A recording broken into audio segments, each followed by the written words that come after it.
This Trillium 11 sports presentation is sponsored by Burger King Canada Restaurant. Burger King is proud to support our area athletes and wish them the best of luck this season. Burger King not only has burgers, but chicken, salad, and much more. With over 10 restaurants to serve you in Essex and Kent counties. Burger King, your way right away. This Trillium 11 sports presentation is sponsored by Showcase International. Showcase International is a proud supporter of academics and athletics in our area. Sports cards and autographed memorabilia can be preserved with Showcase International's protective display cases. Showcase International is located at 2100 Blackacres Drive, RR1 in Oldcastle, or call 737-7245. This Trillium 11 sports presentation is sponsored by Tim Hortons Donuts. Tim Hortons is a proud sponsor of local sports. There's a place you can go for a treat just up the street. Donuts, muffins, coffee, soup. Always got time for Tim Hortons. And welcome back to the Windsor Stadium. Dominic Pop along with Mike Morencie. Our second game of this WEXA football doubleheader. The Newman Conference Championships taking place right now between the Massey Mustangs and the Herman Green Griffins. And as we mentioned at the top of the telecast, Mike, we've anticipated this one for quite some time, actually. A lot of people thought these two teams would be here at the end of the year, and it turned out that way. So definitely these are the two best teams in the Newman Conference, and that's the way it should be, I guess. A couple of weeks ago, we were looking at things. You know, Herman had the great season, the undefeated season, and Massey was in a bit of a lull in mid-season. And a lot of the prognosticators said, hey, Godfrey Juniors will find a way to get his team to the final somehow. When playoff football rolls around, Godfrey does some of his greatest coaching, and he's brought a pretty fine football team. A little bit of an underdog today, but I think you're going to see a real fine game from the Massey Mustangs. They fully deserve to be here, that's for sure. You talk about the Massey Mustangs for a moment, Mike. Their season was much like last year. They were in the middle of the pack, and it was during the regular season, they weren't playing up to Massey standards. But once again, they got into the playoffs, and they ended up winning the Newman Conference, much like this year. You don't win championships in September and October. You win championships in November. Godfrey's a real big proponent of bringing a team along. You know, he had some positions to fill. He had some kids that came over from Kennedy, Adam Craig and David Finley, kids that he had to indoctrinate into the Massey system. And it took some time to get that to mesh properly. But Godfrey, as usual, brought his team along very, very well. Now, Herman started off top-notch, and they have just mowed people all season long. They've been a very impressive football team. So you have two teams that have taken different routes to get to this final. You mentioned Herman, Mike. They're 7-0 coming into this game during the regular season. Of course, they won their playoff game, and now they're going for the perfect season. Of course, that's incentive to finish the year on a perfect note. But just the same, what other incentive can the Green Griffins come into this game with? Of course, last year they were the doormat of the division, so that has to be some incentive right there. Well, you had the big run that Herman had, the 4 straight championships prior to last year. Then they had what for them was a very down year last year. Many of these kids played in that team. I know, Harry and his staff, Rick Dugal and Gavin McDougall and guys like that, were really anxious to get the season underway. They thought they were going to have a fine football team. And this is some vindication for them for having a good season this year, but the poor season they had last year. The Herman tradition is back with this ball game tonight. Certainly, as we've just seen the player introductions. Good crowd on hand here at the Windsor Stadium. Everybody paying that $75 ticket there. It was going outside the gates here at the Windsor Stadium, a $5 ticket. And reports had it up to $75, according to Coach Morencie. So you knew this was a hot ticket in town here Wednesday night in the city of Windsor, Ontario. Newman Conference Championship set to go here at the Windsor Stadium. Sit back, relax, enjoy the game. Trillium 11, proud to be bringing it to you and glad to be here again. Dominic Pop along with Mike Morencie. We have our stats man here with us again, Brian Taffender, who did an outstanding job for us in the Ironett Conference game. And as well, Bob Belichico will be working the sidelines for us, getting us some reports, and of course taking care of the halftime intermission. All that coming up right now for you. Herman will be kicking off to the Massey Mustangs, and things will be going first quarter action. The crowd's whooping it up here. Everybody excited about this one.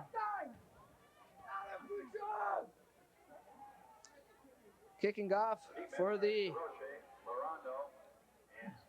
Mustangs looks like number 85. That'll be Tony Maglich. Tony's a fine young kicker here for the Green Griffins. Been doing the kicking for Herman for the last couple of years. Mike DeRoche fields that one. A good run back fumble. And it looks like the Mustangs came up with it. Actually picked up 4 or 5 extra yards with that fumble. They'll scrimmage from their own 45-yard line, and the Newman Conference Championship is off. I think I'm really interested to see Dominic here in the game, how young Ryan Wakeman does the pivot position. I think he's the pivotal player in this ball game for the Mustangs tonight. What kind of a game Ryan has is going to dictate what kind of a night the Massey Mustangs have. Rob Numofsky, number 22, is in the backfield, along with number 19. He's in motion, Luke Rosas. There's Wakeman, his first pass of the game. He hits Greg Bond. That's one of his favorite targets. Bond gets over the midfield stripe and a first down into Herman territory, down to the 50-yard line. Ryan Wakeman is showing himself to be a real cool customer there. He had some backside pressure coming, dumped the ball very smartly, got a first down pickup on the initial play of the ball game. Newman Conference Final just underway here at the Windsor Stadium. A cool winter-like night here at the stadium. Excellent football weather, actually.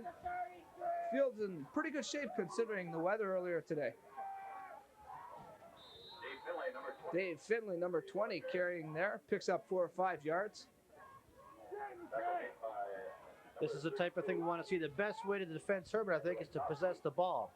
If you give their offense the ball too long, they're going to wear you down and take it to you.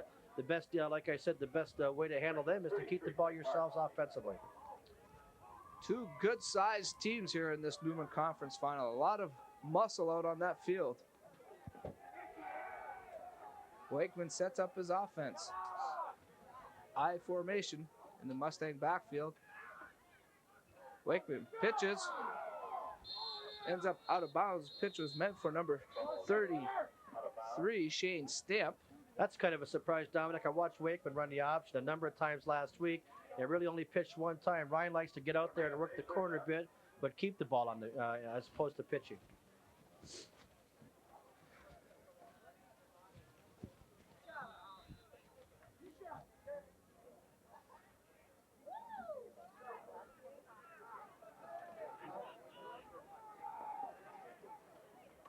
Punt formation for the Mustangs. That's Ben Carswell's punt. That's a nice punt by Carswell. That negates any return to what's served by punting the ball out of bounds. Herman's got some great special team speed, and I think you're going to see them kick the ball away from some of the return people this evening. And in comes the into the game for the Mustangs. Number 3, Karsten Lang, the quarterback.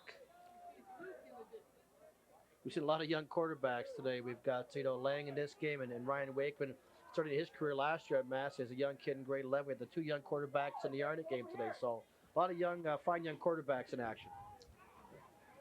Certainly good to see the caliber improving here in the high school ranks around the area. That was number 36, Eddie Banfield, on the carry there for Herman on first down. Herman has the luxury of a lot of interchangeable backs. They run almost 6 guys and out of there. So, you'll see a lot of different people coming out of the backfield for the Green Griffins.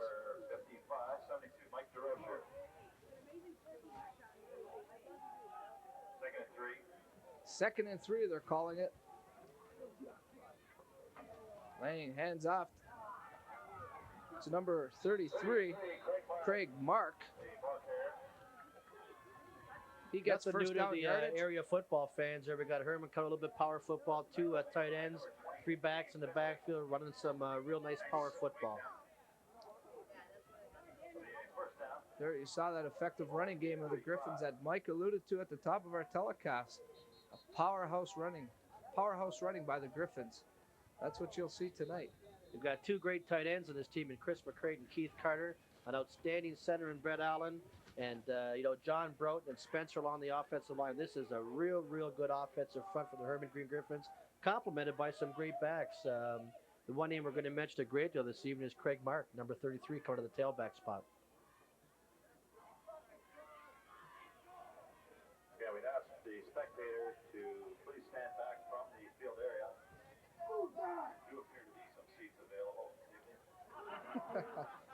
Our PA announcer, Dave Perpich, getting it.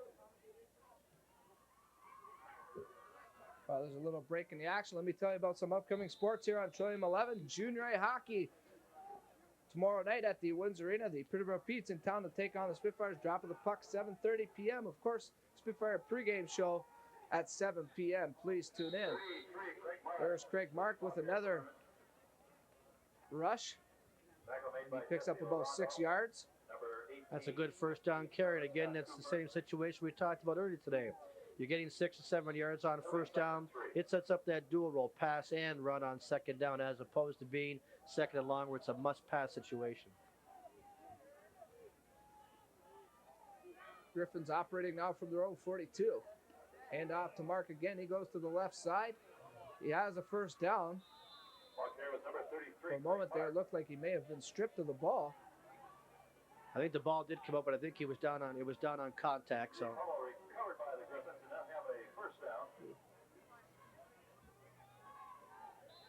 they do get the first down as the chain moves. Herman will scrimmage now from their 47-yard line and driving. 8 minutes remaining in the first quarter. We've just started here at the Windsor Stadium, the Newman Conference Final. There's a type of stop that Massey needs on first down.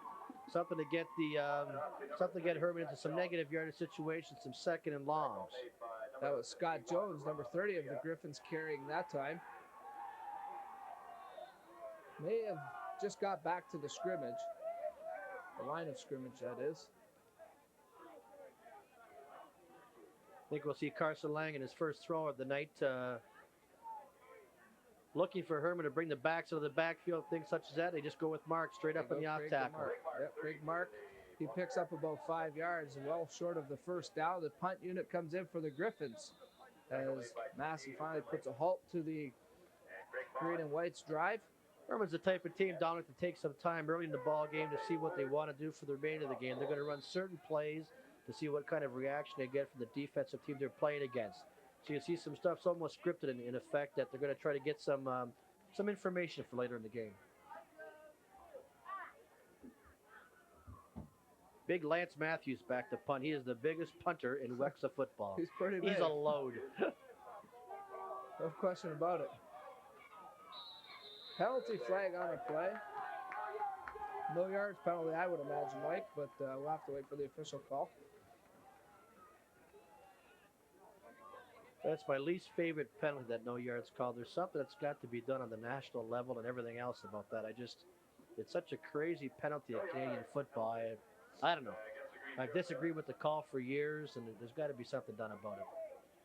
Maybe you should talk to a few of those referees that are your friends. Yeah, well, I send stuff away every year. The director of officials sends the stuff, and a lot of the coaches really lobby for changes in that, and they just keep it in the book, and they don't make any amendments to it. But a lot of big yardage turns around on no yards calls. So Massey starts out with some pretty good field position right at the midfield stripe. We have a penalty flag on this play. That's number 72, big Mike DeRoche hauling in that pass from Wakeman. Going to have procedure against the Mustangs there, but that was a nice play. DeRoche out to the flat, made an outstanding catch and a real tough throw by Ryan Wakeman. I think Wakeman is going to be able to keep this Massey team in with his passing this evening. I don't think they can run right at the Griffins, but I think his athleticism from the pivot position will keep them in this game. Certainly does show a nice touch on that ball. Hey, he's a real cool customer back there. He doesn't seem to rush things. I've been very impressed with his development as a quarterback. 6.5 minutes remaining in quarter number 1 of the Newman Conference Final. We're still scoreless here at the Windsor Stadium. Penalty was against the Mustangs. They'll get first down all over again, 15 yards. Wakeman gets the pitch out to number 33, Shane Stamp. That was an outstanding play by Dave Reed, the corner there. I think David Reed is one of the real unsung players in this entire league. I've really got him, when you peg kids, I got him pegged as one of the top 5 kids. He's very unassuming. People don't notice him, but he is an outstanding football player, number 54, Dave Reed, one of the top linemen and arguably one of the top corner linebackers in Wexa football. Keep an eye on him. He wears the number 54 jersey, as Mike mentioned, of the Griffins. Herman's done a great job so far, Dominic, in forcing Wakeman on the option situation, something that Kennedy had a real difficult time with last week. He got to the corner quite easily last week against the Kennedy Clippers. Punch him out. Wakeman 2 steps back, plants. He was looking for DeRoche again. Couldn't connect. So the Mustangs will have to punt the ball. So the defense is making a statement early in this game. We're 7 minutes deep into the first quarter, but I think we're still in that feeling out process. Both teams are trying to, like I said, get some information to use the second quarter and then the second half.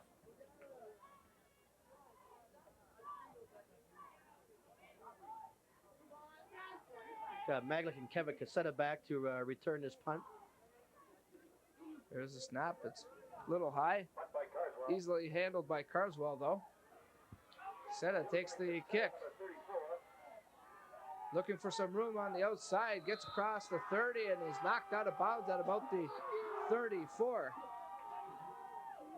That was strung out real nice by Mass. They never let him get to the corner and turn that thing upfield. They strung it out until they got the help at the sideline. That was Kevin Cassetta. We get a good look at him running off with that return.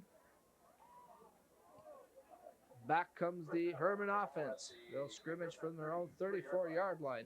1st and 10, 4:50 remaining in the first quarter. Dominic Papa along with Mike Morencie. Live from the Windsor Stadium, our second game of the Wexa Football Championships. Of course, we'll have the third one for you on Saturday. Here's Marks now. Goes to the right side, and he's taken down nice and neatly by number 72. It looks like Mike DeRoche. We've got a bit of a formation changer. The Green Griffins started their first series of the ball game with 2 tight ends and 3 backs in the backfield. Now they come out that situation, 2 slot backs and 2 split ends and the I formation. You're going to see the Herman offense go to a lot of different formation changes during the game to try to get the balance they want.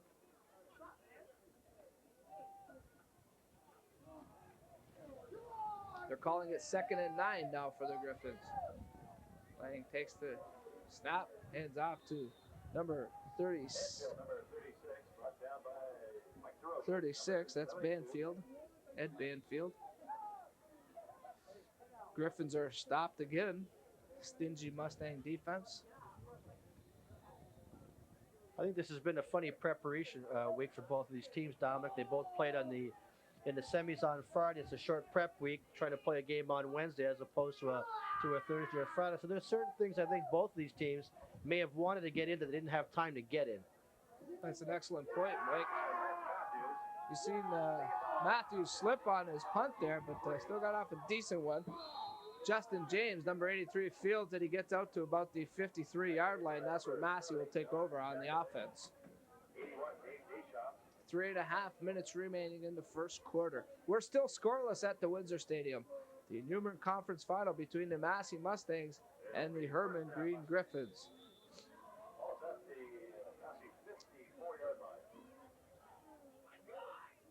Early on, the relative field position has been in the favor of the Mustangs a bit, but they haven't been able to do a heck of a lot with it. They've had 2 penalties that have hurt 2 early drives, and we'll see what Massey get going at this time. They certainly have had the better field position to play with. I think, Dominic, too, sometimes, everybody's so impressed with Herman's offense, but I'll tell you what, Herman's defense does a heck of a job as well. But I think the offense overshadows it because of the kind of stars they have on the offensive side. But this is a very sound defensive team coordinated by Rick Dugal.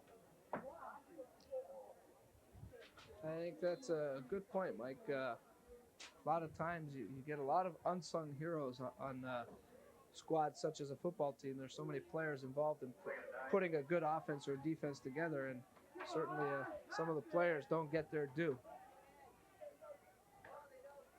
We're looking at 2nd and long here. 2nd down, and they're calling it 9. Wakeman avoids being sacked. Now he's going to run. Wakeman getting to the outside. He has 1st down yardage and a couple of yards to spare. What an effort by number 15, Ryan Wakeman. David Reed was in there, as I said, number 54, the outstanding outside linebacker for Herman.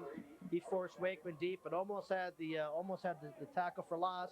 He got away from Reed, and Ryan made a real nice move in a flat, faked the defender down on his feet, and motored for the 1st down. And he's into Herman territory. down to about the 47-yard line. That's the one plus, I think, of Wake, when he turns busted plays and all of a sudden exciting plays into positive yardage plays. Things look bad. It looks like a 12-yard loss.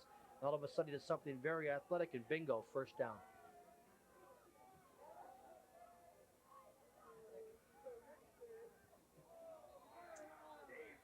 This time, Wake, check that. That'd be Dave Finley down on the carry. Real nice play by Craig Mark on the inside, coming from his backside corner position.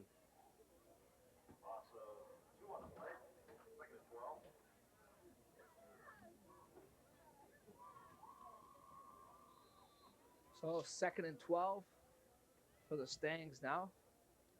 We're under 2 minutes here at the Windsor Stadium in the first quarter.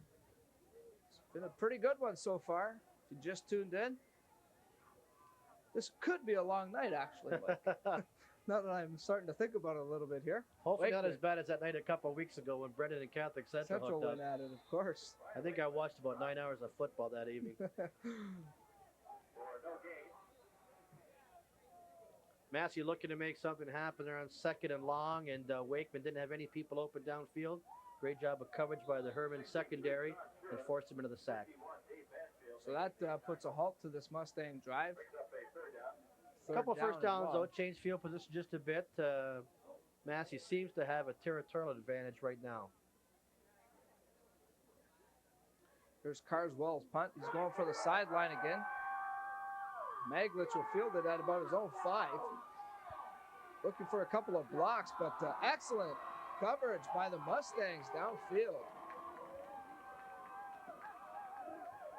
Some of the fans are howling there, but he's allowed to go down on 1 or 2 knees to field that ball.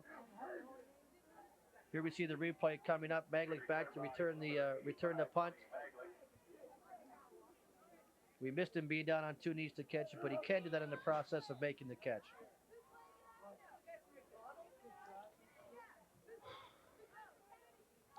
So, and welcome to you too. So, Herman higher education, what a wonderful thing. Oh, have to love it. Herman takes over the ball and deep in their own territory. Go to the ground game, trying to get some room. Don Bondi up in the broadcast booth with us, Mr. Morencie. Always happy to have her along with us. Always happy to have Don along with us. Videotapes for the Kennedy Clippers. Had a chance to work with her a couple of times this year. And the Mustangs decide to take a timeout. I think Massey's looking at taking his timeout to force Herman into kicking against the wind. I see the wind looks like it's in Herman's face pretty good at the present time. I think Godfrey might have made that call just to get the kick into the wind and get a real change in field position. 9 seconds remaining in the first quarter, and I think you hit the nail on the head with that one, Mike. I think that is why Godfrey did call the timeout. So many times in high school games, you get timeouts left all over the place at the end of a game, and hey, they're there to use, and they're there to be used judiciously. But too many times you finish a ball game and you still have your full complement of timeouts left. So use them wise. I think Godfrey just used one very wisely there. Mike, I've never seen Taft work so hard in my life. He is a beehive of activity over here doing our stats work for us. Whew. I heard Taft sold one of those tickets outside for $75. Only Taffy could get $75 for that ticket. He is the consummate seller. That's it. Big number 51 of the Mustangs. That's Rob Ray coming up with that tackle. Well, that timeout was well used because now we've got a situation, 3rd and long. Herman has to punt. They're going to kick it to the teeth of a pretty fair win in their face. Just 5 seconds remaining. That play took 4 seconds. This will be the last play of the first quarter. Unless, of course, we have some penalties. I have to get that in there, eh, Mike? We mentioned that twice today, and twice it happened. I think we nailed it twice, so. But this will be the last play of the first quarter. Lance Matthews stands at his goal line for this punt. Almost blocked. And it'll go out of bounds, and Massey will start the second quarter with excellent field position approximately at the 40-yard line. And we'll change ends. And Coach Taffner has some first quarter stats for us. I'll give you the honor, Mr. Morencie. I did it the first game. I think it was a relatively, a real basic half by our quarter by both teams. I think we're really into that feeling up process, and then both teams haven't opened it up at all yet. First downs, if we're looking at Herman, I got 2 first downs in the first quarter, 2 as well for Massey. Yards rushing, 46 for Massey. That's a pretty good first quarter for them. Only 17 for Herman. That's a bit of a surprise. Herman 1 for 2 for 15 yards, and Massey has had both of their passes called back by penalties. Time of possession in the first quarter was relatively even. Massey held the ball for 7 minutes, and the Green Griffins held the ball for 5 minutes. So not a lot to choose from so far. Massey with a little bit of an advantage in the rushing department, but I'm sure that may change as we go on. Okay, well, here we go. Second quarter underway. Shane Stamp with that handoff. Here's another kid we talked about, Dominic, a really an unsung football player the last couple of weeks. You look at Massey and you think about, Dave Finley and DeRoche and about Wakeman and guys like that. Shane Stamp has had an outstanding last couple of weeks and really come into his own. He's a top-notch football player that a lot of people don't notice him, but he is a real top-notch young man.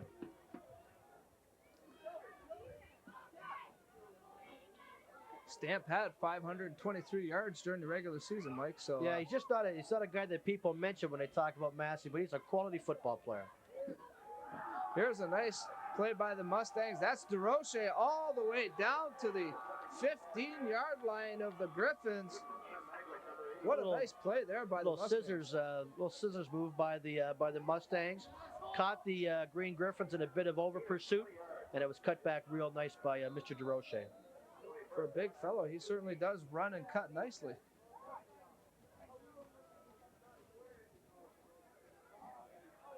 This is the first big penetration we've had of either of the ball clubs right now. Massey's down in pretty good shape, and see what they do from here. 1st and 10 from the Griffin 15-yard line.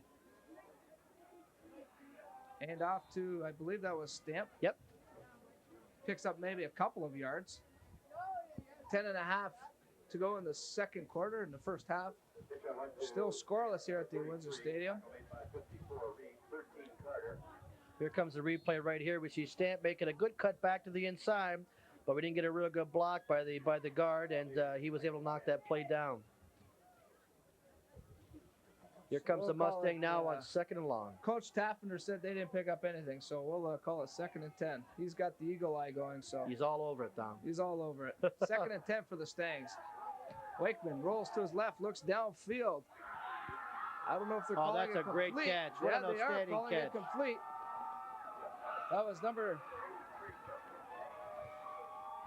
Can't make out. We've got that. That was number 83, Justin James, who caught that ball. Justin Dominic James. I've got a pole and a cameraman right in front of me, Mike. So great little misdirection play. And I'll tell you, this was a play that Massey got 2 touchdowns on last week.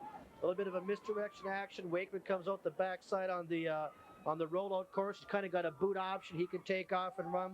Made a beautiful pass to Justin James inside the 5. Very nice football play. 1st down and goal from the Griffin 3-yard line.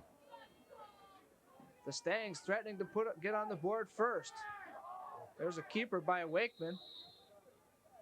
Massey loves to do that down on the goal line, like to run the ball, a little bit of option attack or quarterback keep with Wakeman. That's something they've done almost all year long. I'm sure the Herman coaching staff was quite aware of that, and they had that pretty well defended. So it'll be 2nd and goal, this time from the 2-yard line. 9 minutes remaining in the first half. Mustangs threatening to open the scoring.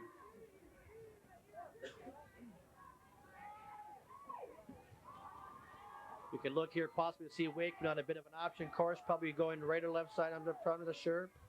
Again, it's Wakeman with the keeper.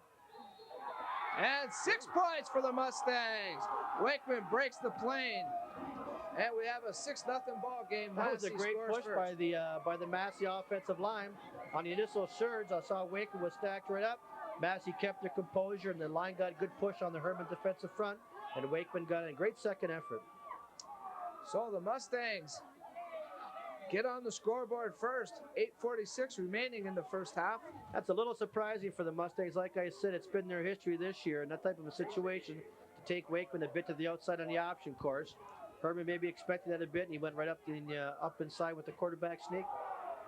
Dawood JC's extra point try is blocked. So we'll have to wait and see if that comes back to haunt them. You hate to give up big points. Let points go by the wayside during a ball game. We saw today in the earlier game a couple points that went, and they decide games. So those easy points you should get on extra points. So 6-0 for Massey. As JC's extra point try is nullified. And I'm sure in a moment we'll have a summary of that drive by the Mustangs. Massey showed us there, I think, some great misdirection attack, a little bit of boot. They came with some neat things. It's the stuff that makes them a real good offensive football team. They had the misdirection cut by DeRoche up in the inside. They had the boot action with Wakeman to make the big throw to James down to the another 2 or 3 yard line. A real nice drive for the Massey Mustangs. Excellent drive by the Mustangs. We talked about early, Dominic, and it's just what we talked about. The best way to stop Herman is just to not give Herman the ball. Yeah. So we're in the second quarter already. We've run 4 minutes off, and all 4 minutes have been with the Massey Mustangs. That scoring drive consisted of 6 plays. 3 plays. I'm sorry, Coach Tappander corrected me. 27 yards rushing, 13 passing. All set up by that timeout to make Herman play into the win. You go back to that first quarter timeout. That's a live ball. That's been touched. That kick covered by number 13, Keith Carter. An alert play there by Keith Carter to just jump on that one. Sometimes it's a little bit best to let that ball go right by. Let one of the return guys picked it up. You don't want those big hosses up on the front line to be touching the football. The hosses? Those big old hosses. Hosses. As Keith Jackson calls them big uglies. I won't call these guys ugly. They'll come and get me. Too big to call ugly. That's right. They're all good-looking fellows to me. Even if they are missing a few teeth here and there. And hey, Herman has to look to get something started here. It's about time that they got off the ball and got things taken care of. Here's Lang putting it up. Wide open, number 35, Lance Matthews. There's a big gainer for the Griffins. And certainly that'll get the momentum going for the green and white. There has been one thing Herman has consistently done in the last couple of years. It's been hit their backs on the backfield, whether it be on fly patterns or passing to the flat. Their offensive scheme, a lot of times, is predicated on getting those backs out in mismatches. And that's what we saw right there. Here comes up on replay. Matthews out of the backfield. Carson Lang makes a nice throw. Inside of the 2 safeties there, Matthews makes a nice catch, and it's a real big positive play for the Herman Green Griffins, and the first positive play they've had. Nice big target Matthews is for Lang. Lang's going to put it up in the air again. He's picked off this time. That's number 18, Jesse Lorando, coming up with the INT. So just like that, the momentum shifts, Mike. A big play by Herman to get some great yardage. And then Jesse Lorando, who happens to be the son of University of Windsor coach Ted Lorando, comes up with a big play there. Here comes the replay. We're going to take a look at it. We got some great pressure on the outside. Lang was on his heels a bit when he threw. Lorando makes a great break in the ball, steals the ball from in front of Carter, and towards that big drive by the Green Griffins. So just like that, the momentum changes.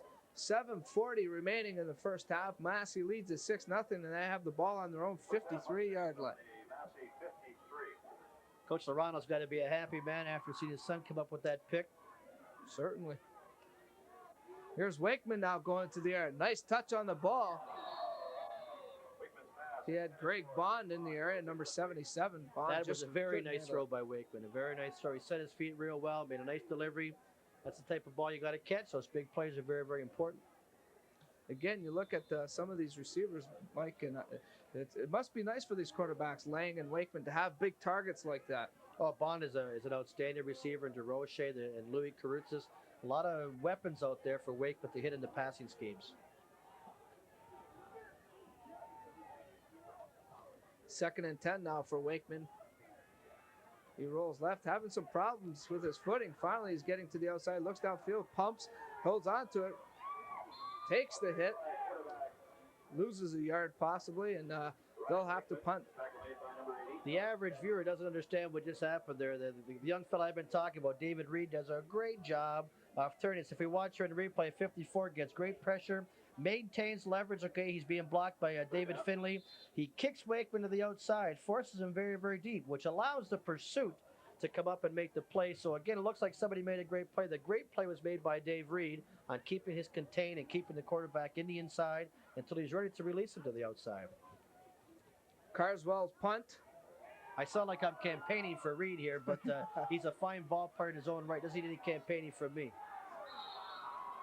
Cassetta handles that Carswell punt and gets a few yards back out to the Herman 35, and that's where Karsten Lang will take over the Griffin offense. 6-0 our score in favor of the Massey Mustangs. Look at that last punt play. Good coverage by the Mass unit here, getting down, allowing a very minimal gain. Great contain. Turn the play back up to the inside. Cassetta have to doing some jitterbugging to get a couple of 5 or 6 yards. But a nice job by the Massey force unit. Coverages have been excellent so far, Mike. It's a very well played game so far. Good things are going to happen. Young Carson Lang is a fine quarterback. He's going to get this thing going. There's a draw play. Nice yardage on the play, but we do have a penalty flag. We have to wait and see what the call is. That was Lance Matthews. Nice little draw scheme there set up by Lang. He went to the outside, showing boots or showing roll, handed the ball on the inside to Matthews, and Matthews went up. If you look at the replay right here, watch these Massey kids bailing out. They're seeing pass, and bingo, here comes Matthews. And we got a bad penalty here, negating that real nice drop. Procedure against the Griffins. This is a nice hard run by Matthews. As we see the tail end of it, really took on some of those Massey defenders. So that is a very costly penalty. Those are momentum breakers. You get a nice big gain on first down. Matthews does a great job, but you got to bring it back because of a procedure call. So they'll spot the ball now at the Herman 30-yard line. First down again.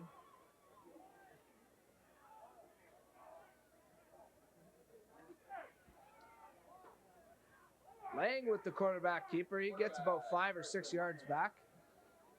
Nice effort there by Karsten Lang. Got to remember, we're looking at Carson Lang here. He's a grade 11 kid.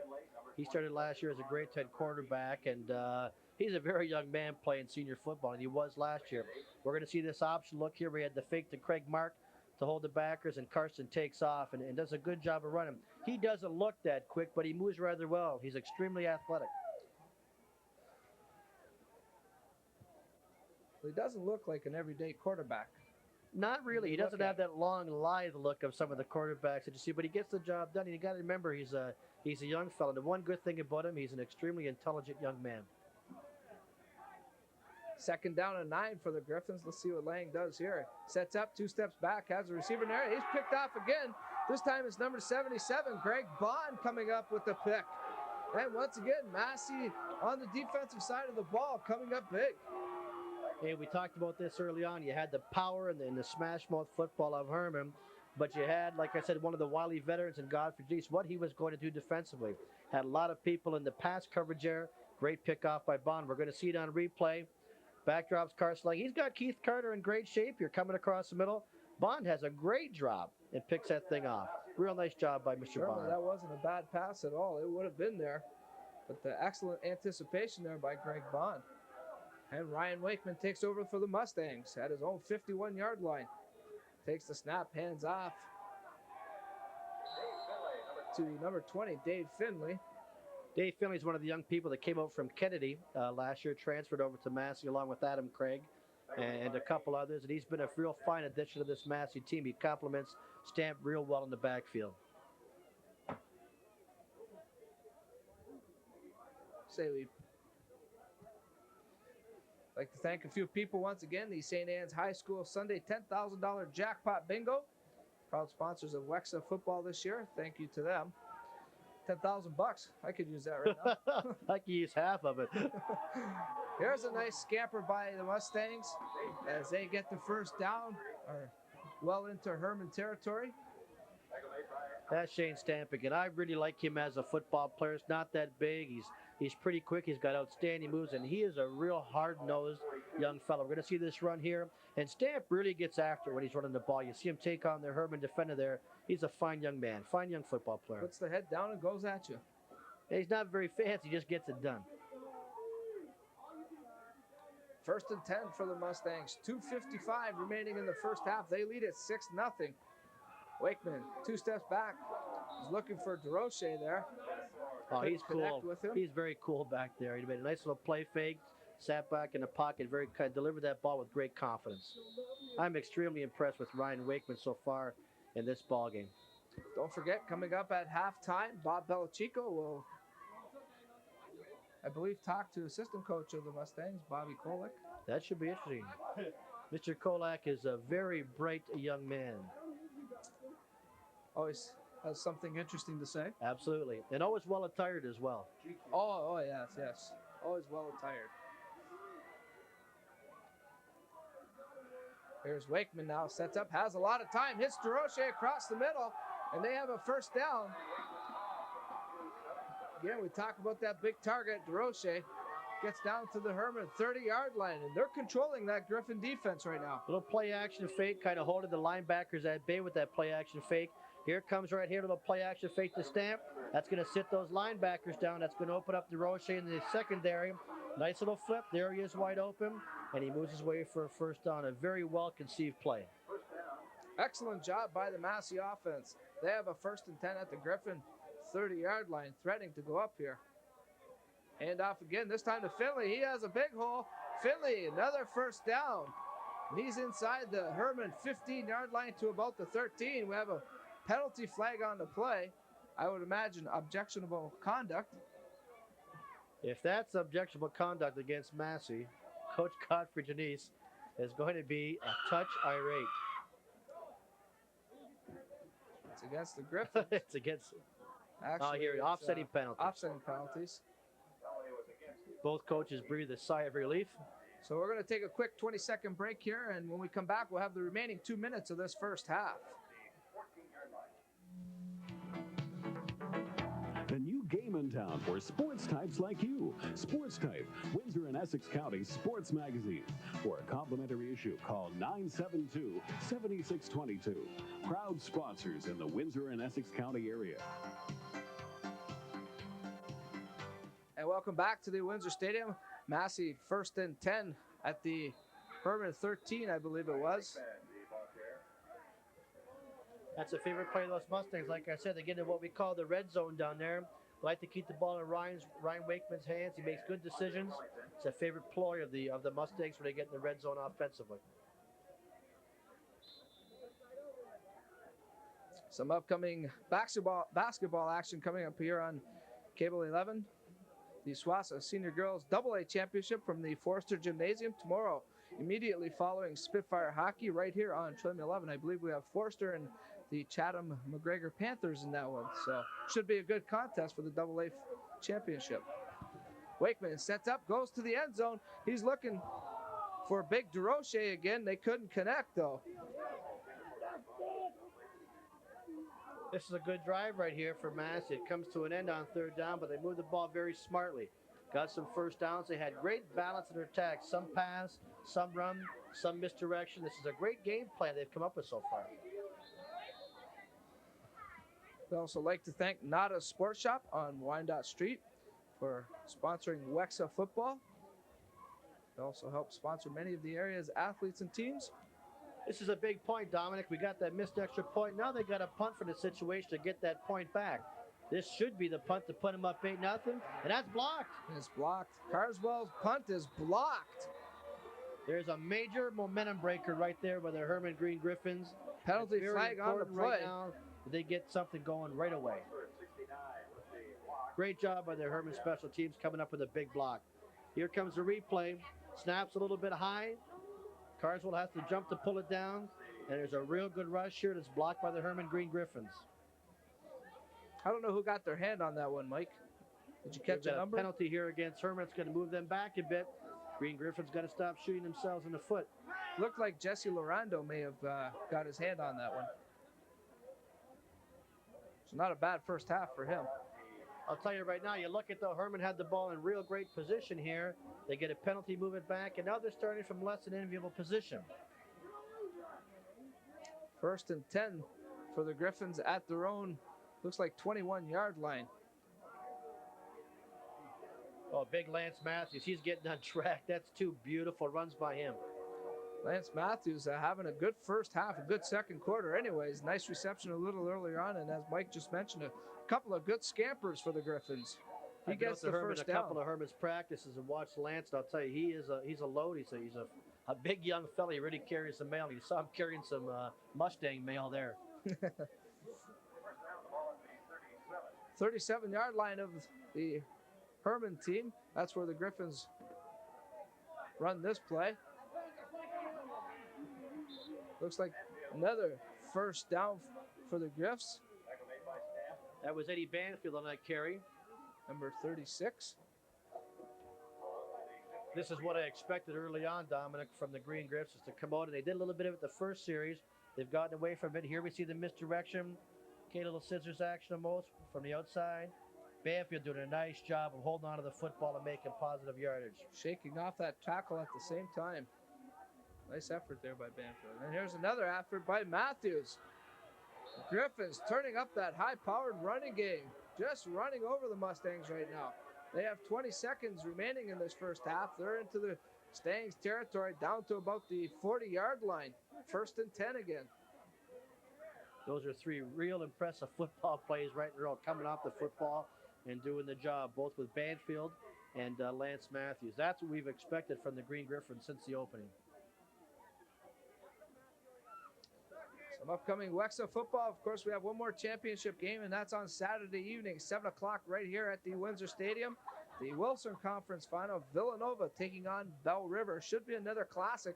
Of course, we'll have it for you right here on Trillium 11. I'm dragging Coach Morencie out for that one Saturday night. He's giving us a Saturday night. Excited to see that game. We've got a couple of great offensive performers. George Kittle, running back for Bell River, and Joe DeMore, running back for Villanova. Two of the premier running backs in Wexa football. Should be an outstanding final. There's a ton of great kids playing in that one. As we look at the Mustang cheerleaders. This play already has covered 45 yards in just 3 plays, and Herman's got 20 seconds left in the second quarter to get on the scoreboard here and to tighten this battle up. They're only down 6-0. Yeah, Matthews kind of carried the play. Herman came out in the opening part of the first quarter and did what we expected. But up until now, Matthews carried the entire play in the first half, and Herman's got a chance to get right back in it. Here's a trips formation out this way. Carson Lang's going to be getting this ball out there. Having a hard time with his footing. He fumbles the ball, actually. So Mustangs. I'll tell you, Massey was in weird shape there. We had trips out here, a little bit of a tripod look by the Green Griffins. Massey had one defender. Here we come. This isn't the greatest adjustment by the Mustang defense. They are outmanned out here at wide receiver, but we got great pressure from the backside coming by Massey to get the sack. And hey, they're lucky to get that sack because they weren't in good shape.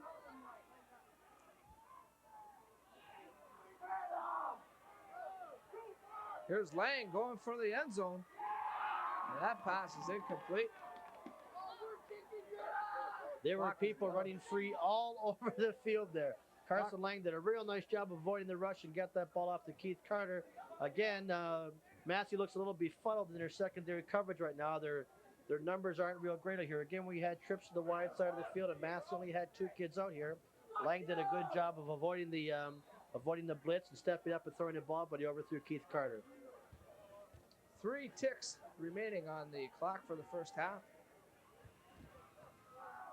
Here's Matthews punting. This will be the last play of the first half.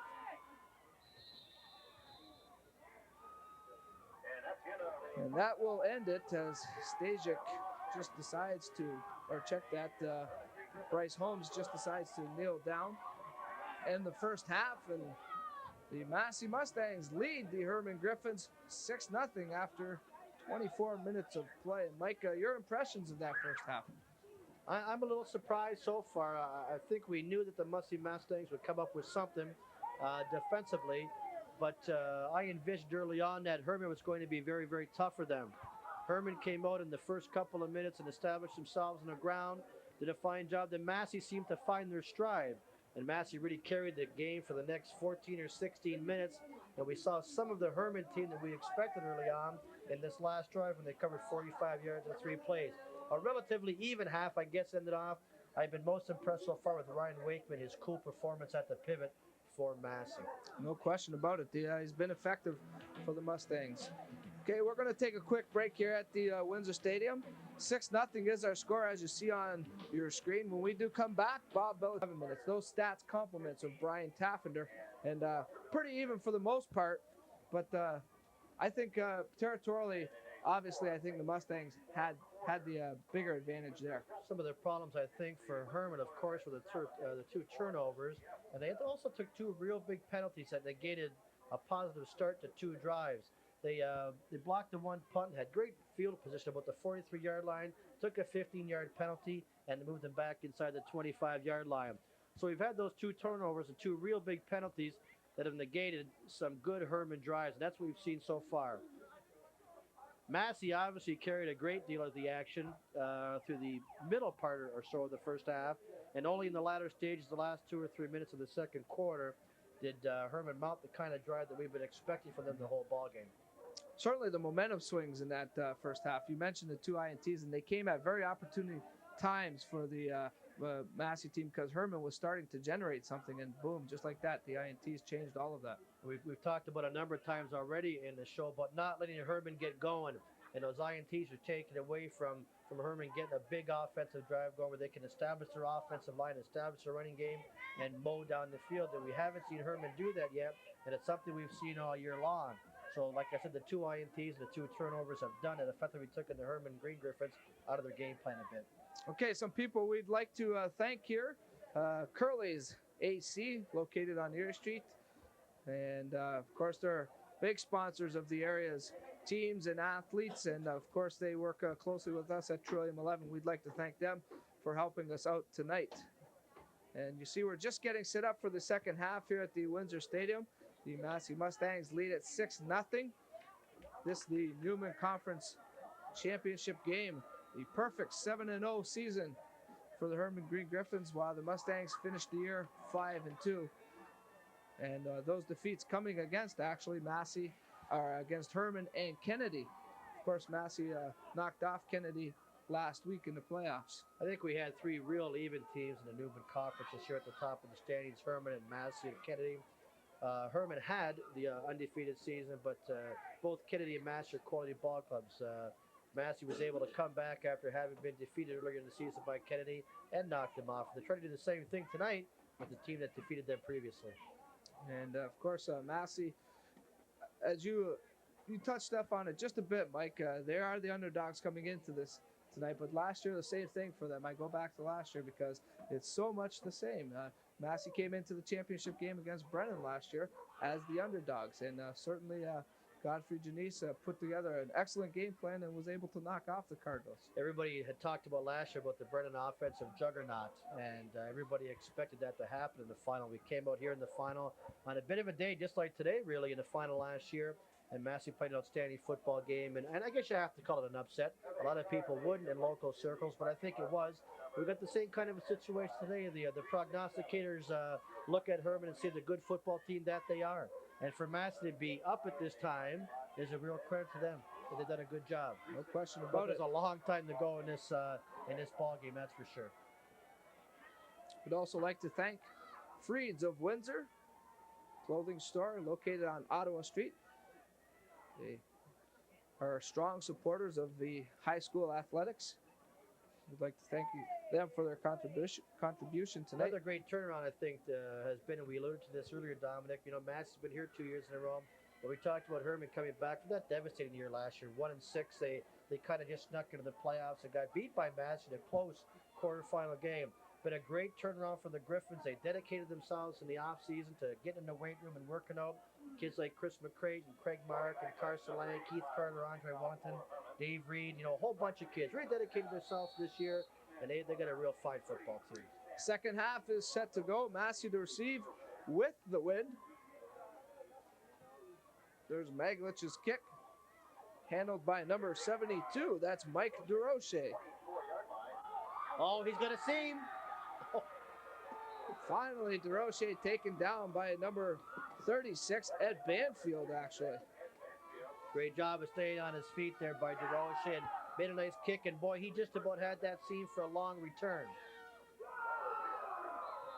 But the Mustangs start the second half off with excellent field position as they're already out to their own 45-yard line.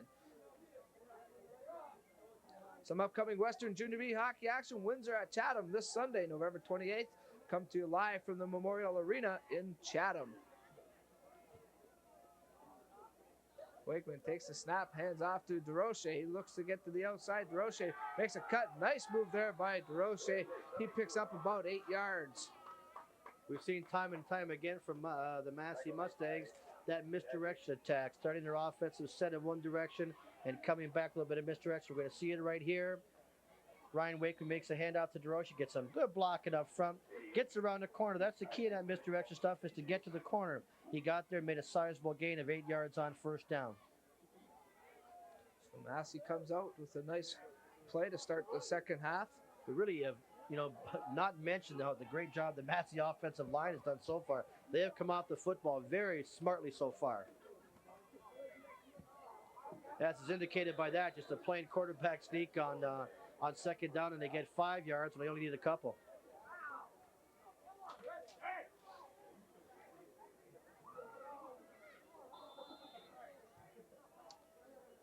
Some more upcoming sports here on Trillium 11. Again, the Western Junior B Hockey League will be featured Thursday, December 2nd. That's a week from tomorrow night. The Sarnia Bees invade the Leamington Recreation Center to take on the Flyers. 7:30 p.m. The drop of the puck. We'll have it live for you right here on Trillium 11. Wakeman hands off to Finley. Finley picks up about 8 yards. I'll tell you, those people on the inside of the Massey line, number 55, Adam Craig, and Robbie Ray, number 51, Brad Mooma, number 66, Scotty Cooper, 57, have done an outstanding job of coming off the football. They're really starting to assert themselves, and that offensive line is doing a job for the Mustangs tonight. Certainly are. Opening up some nice holes, giving Wakeman a lot of time. Well, you get that big down, that big gain on first down. It allows you to use a full repertoire of what you have. You now have the pass or run option on second. That's so very key and so very important. There's a great push by the offensive line. I mean, hey, Wakeman got 10 yards on that, on a straight quarterback sneak. That Massey offensive line is asserting itself. Certainly are. That's another first down for the Mustangs as the chain moves. And the Stangs are on the move. They're all the way down to the Herman 32-yard line. That missed extra point is still looming large over this ball game right now. And I know Godfrey, I think, would like to get that point or a field goal, get something from this drive to make up that loss of a point off their first touchdown. Wakeman hands off to DeRoche. This is a play they ran earlier in the drive. A nice containment there by the Griffins. Nice backside hit by Tommy Luxford. Great penetration by Luxford. Tremendous pursuit, and he put a real lick on the ball carrier. Great job by number 69. We'll take a look at it here on the replay. Here comes the Green Griffins coming real hard from the backside. They just continue right after this play. Here comes 69 backside pressure. Bingo. A real nice hit, but that's great pursuit shown by that young fella, Tommy Luxford. Nice effort. DeRoche did manage to pick up 3 or 4 yards, though. Second, and we'll call it 7. You notice a lot of this yardage is staying away from Dave Reed on that one side. A lot coming back in this direction.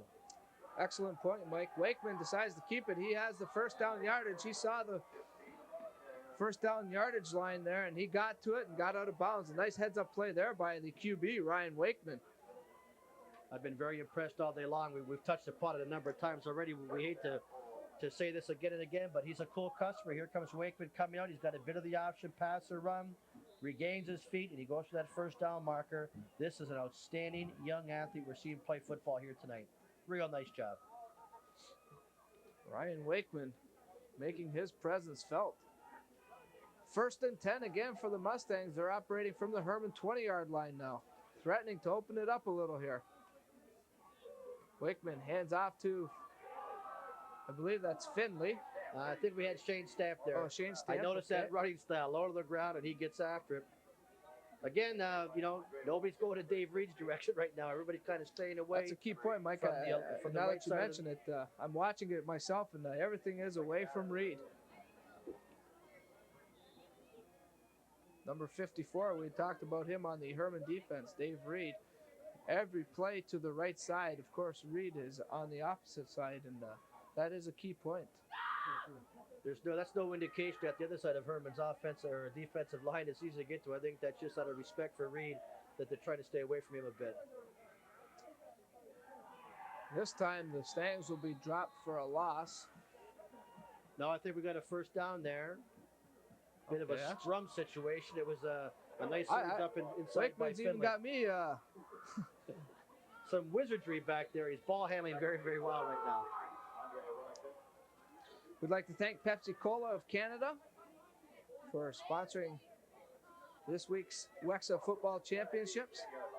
This is an impressive drive to begin the second half. The Mustangs got the ball in a relatively good field position after the kickoff return to start the half. And this has been an impressive first offensive drive. Chewing up a lot of that clock. I don't know. Are we going to get the signal here? Not I think yet. we're down just inside the 2-yard line, 1.5 or 2-yard line.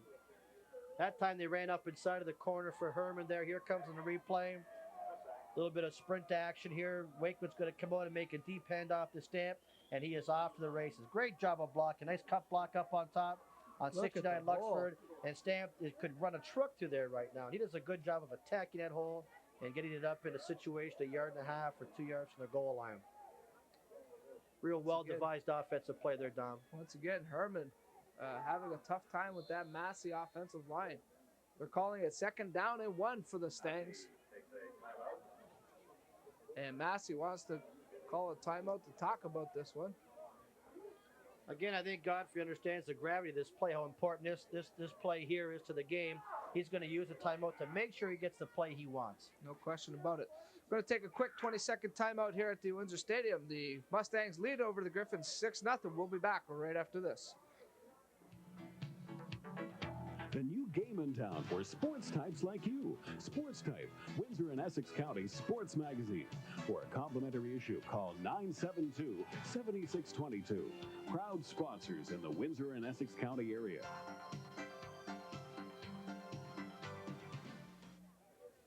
And welcome back to the Windsor Stadium. We're into the third quarter, 6:16 remaining in the third quarter of the Newman Conference Championship game between the Massey Mustangs and Herman Green Griffins. 6-0 is our score in favor of the Stangs. There you can see our penalty box restaurant scoreboard. Another one of our fine sponsors here on Trillium 11. How come all of these places have something to do with eating? Mike, look at this belly. I'm hungry now. We're talking about a sponsors who have food. I have to go on that diet that you went on a couple of years ago there. I'm trying to diet here. All I hear is Curly's, Penalty Box, Burger King, Tim Hortons. All fine people, and we thank them for their support. And Massey punches it in. They take a 12-0 lead over the Herman Griffins. We get, I hate to belabor a point, but we have that missed extra point now. Massey has to go for 2 to try to get that 14-point advantage. They get that extra point early. It's a simple extra point here. Obviously not that simple because they've already missed one.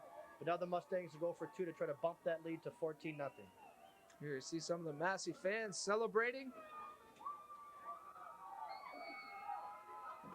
The extra point tried. Or actually, I think, as Mike mentioned, they'll go for 2 here. Wakeman is in the game. 2-point conversion. I'm not going to hazard a guess as to what he's done. I've been calling option forever, and he's gone right up the middle.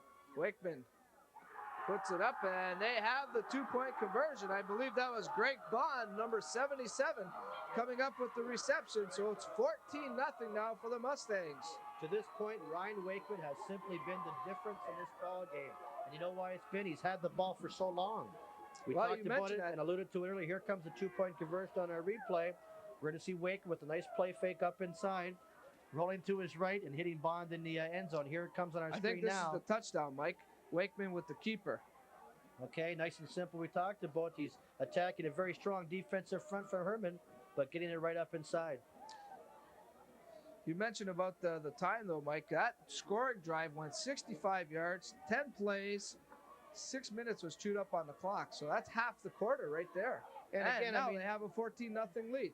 They're keeping the ball for 6 minutes and everything else, but the thing is Herman doesn't have the ball.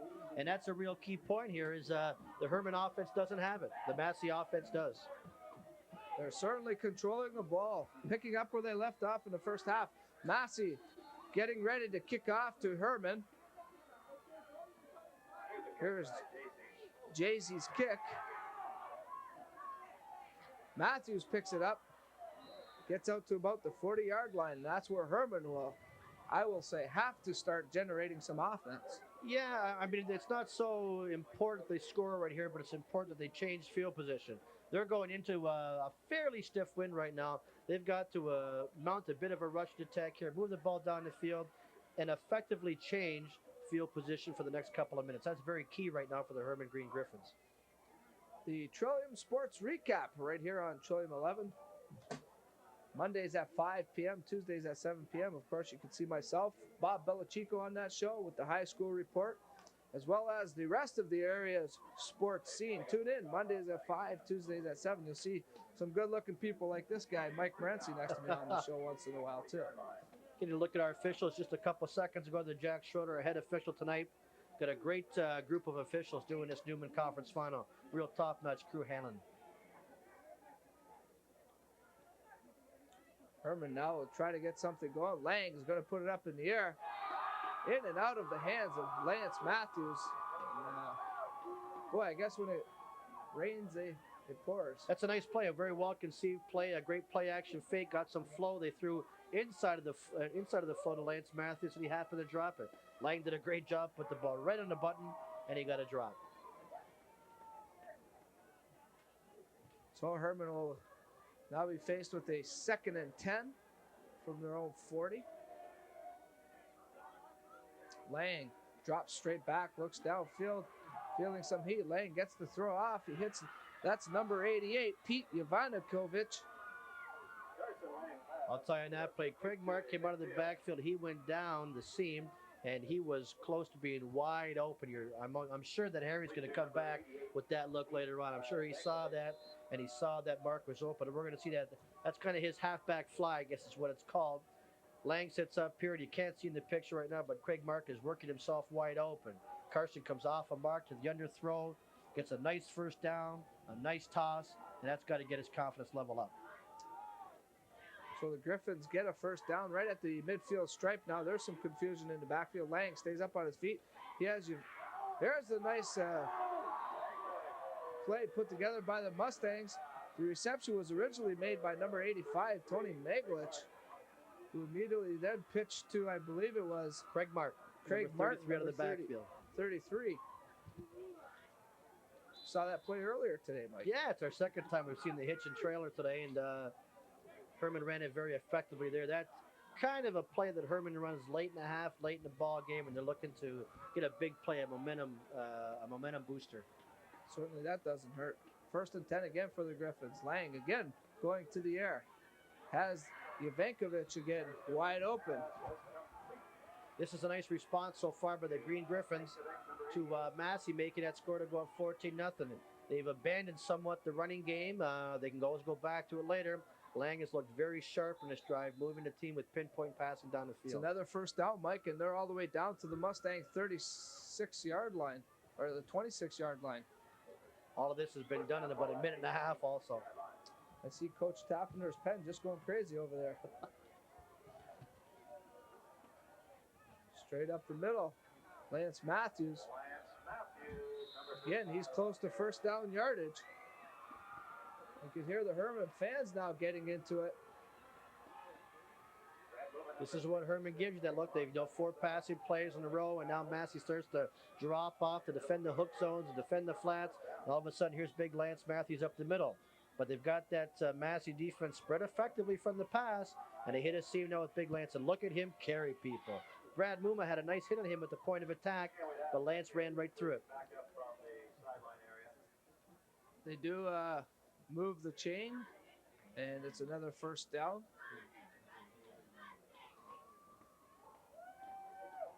Once again, we'd like to thank the St. Anne's High School Sunday $10,000 Jackpot Bingo for supporting WEXA football, helping us out this year.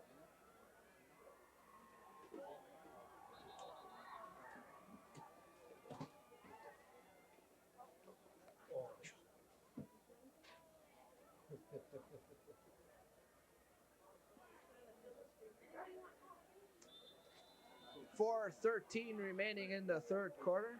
The Griffins are on the move. They're down to the Massey 13-yard line. 1st and 10. Karsten Lang sets up the offense. Hands off here to Banfield. Banfield's going to score 6. Touchdown Griffins. And they're back in the ball game. 14-6. A nice play there by Mr. Banfield. This is what we talked about, a great response. Massey goes up 14-zip, and it takes the Green Griffins 2 minutes and change to get right back in this ball game and give them a little bit of momentum, give them some confidence moving into the fourth and final quarter. But that's what we're expecting from Herman, and we just got it there. Was a great response to being down 14-zip. They haven't been down by 14 points too many times this year. I would guess they haven't been down 14 points this year. Kick is good. The extra point is good. And you can see the Herman cheerleaders and fans finally getting something to get a little crazy about. They're back in the game, 14-7 now. We're going to see the replay here on your screens, Dom. And again, big Lance up the middle and really respecting that. But Banfield gets the ball in a bit of a misdirection play. Little cross buck action, a great run, nice cutback. Herman doing a good job blocking downfield. And bingo, 6 points for the Green Griffs. I think a real key fact that we should make mention of, Mike, that drive went 75 yards, only took 2 minutes. 6 plays. Well, we had the Massey drive. There was a lot of, a great mix of pass and run, and it took 6 minutes plus off the screen.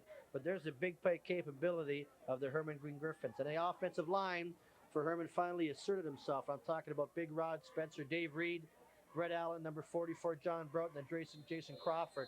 Got off the football and it's done what Herman has done all year long, take control of a situation during a ball game. Finally saw that big high-powered running game that you mentioned, Mike, and of course Lang showing a nice touch throwing the ball 3 for 4, and he should have been 4 for 4 during that drive. He had the one drop on the first down pass.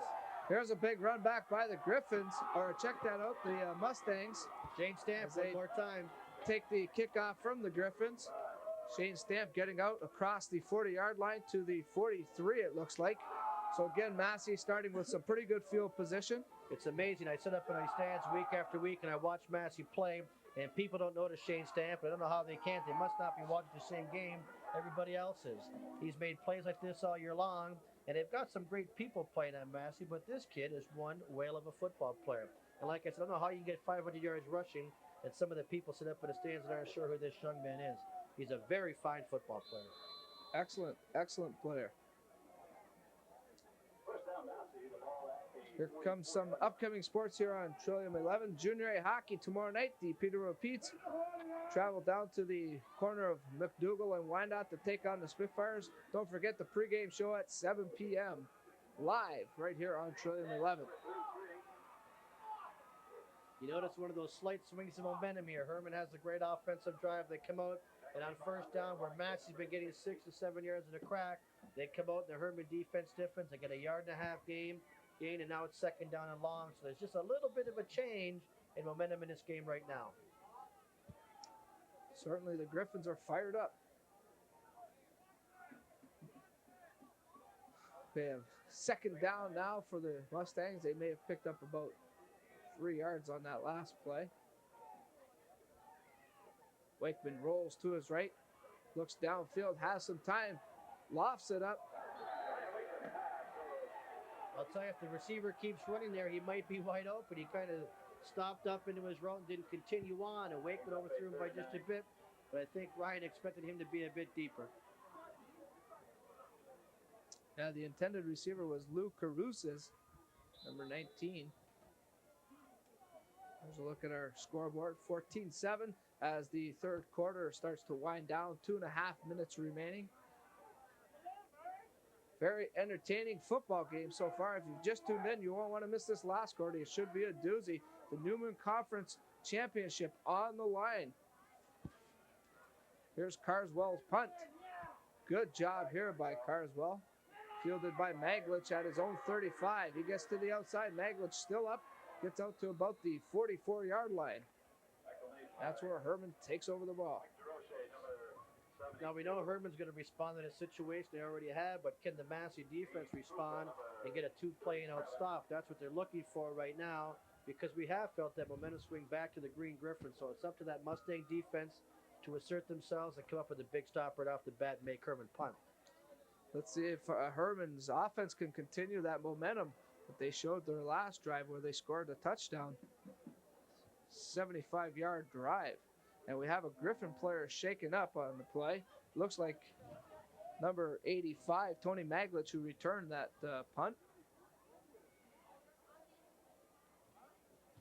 He doesn't look too seriously hurt, but that'd be a big loss for Herman. He's the kickoff man and a fine receiver for him. A return guy. He does a lot of important things for the Herman Green Griffins. It doesn't look too serious because he's sitting up, but he'd be a major loss for the Herman Green Griffs.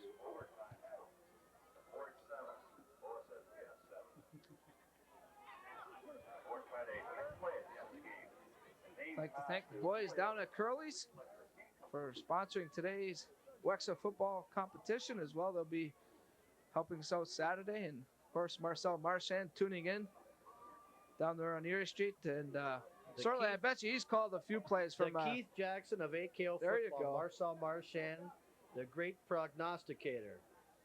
There you go. I bet you I him can and smell those bases loaded fries right now from Curly's. him and Riz Massetti are probably going at it.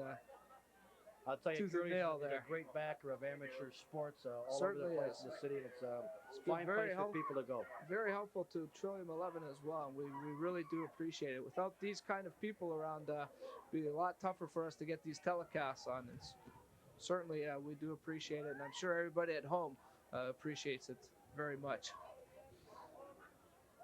Maglich looks to be okay as he got up on his own power, which is good to see. And Herman will take over the ball at their own 44-yard line. 1st and 10, 2:15 remaining in the third quarter, 14-7 in favor of the Massey Mustangs.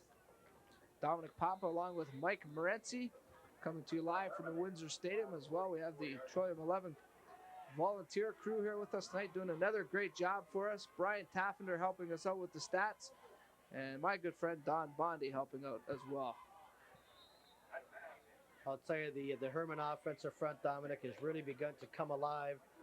Lang had a lot of time back there to sit back and pick on his receiver. Great play by the Mass defensive back, but the Herman offensive line is beginning to come on. We knew they were strong, and they're beginning to show it right now. They're anchored by their big center, Brett Allen, number 40, who is one of the premier offensive linemen in the city, and they're beginning to take some of the momentum in their favor right now. 2nd and 10 now for the Griffs.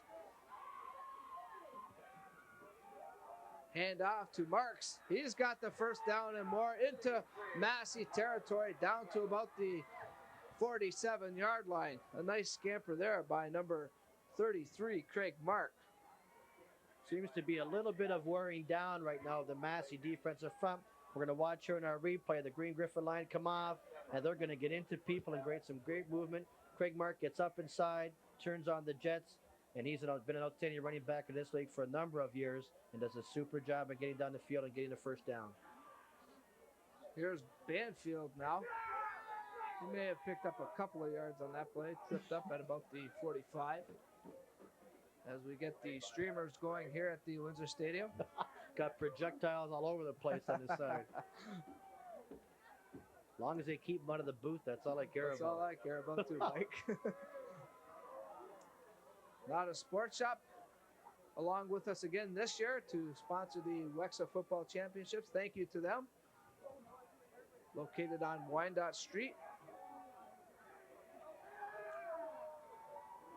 Here's Lance Matthews now with a good second effort, picking up about 5 yards. 3rd down situation. Tough call here for the Griffins. I think we're going to see the Green Griffins go for this. They've got some things going in their direction. If they don't make it on 3rd down, it's not catastrophic. It's not a real situation where they're going to be turning the ball over in fabulous field position. I think you're going to see Herman go for this one here. This should be the final play of the 3rd quarter. I think it's a safe bet. Big Lance Matthews might get this baby. And what are we going to say? This might be the last play. Should be of the last play of the 3rd quarter, unless we see the dreaded penalty or that comes out. orange flag fly out. Mark gets the call, and he gets the first down.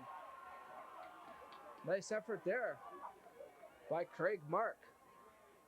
Hey, they're going to come at you with a bunch of barrels here. You've got the chance that Lang's going to drop back, get great pass protection, go down the field and throw to guys like McCray and Carter.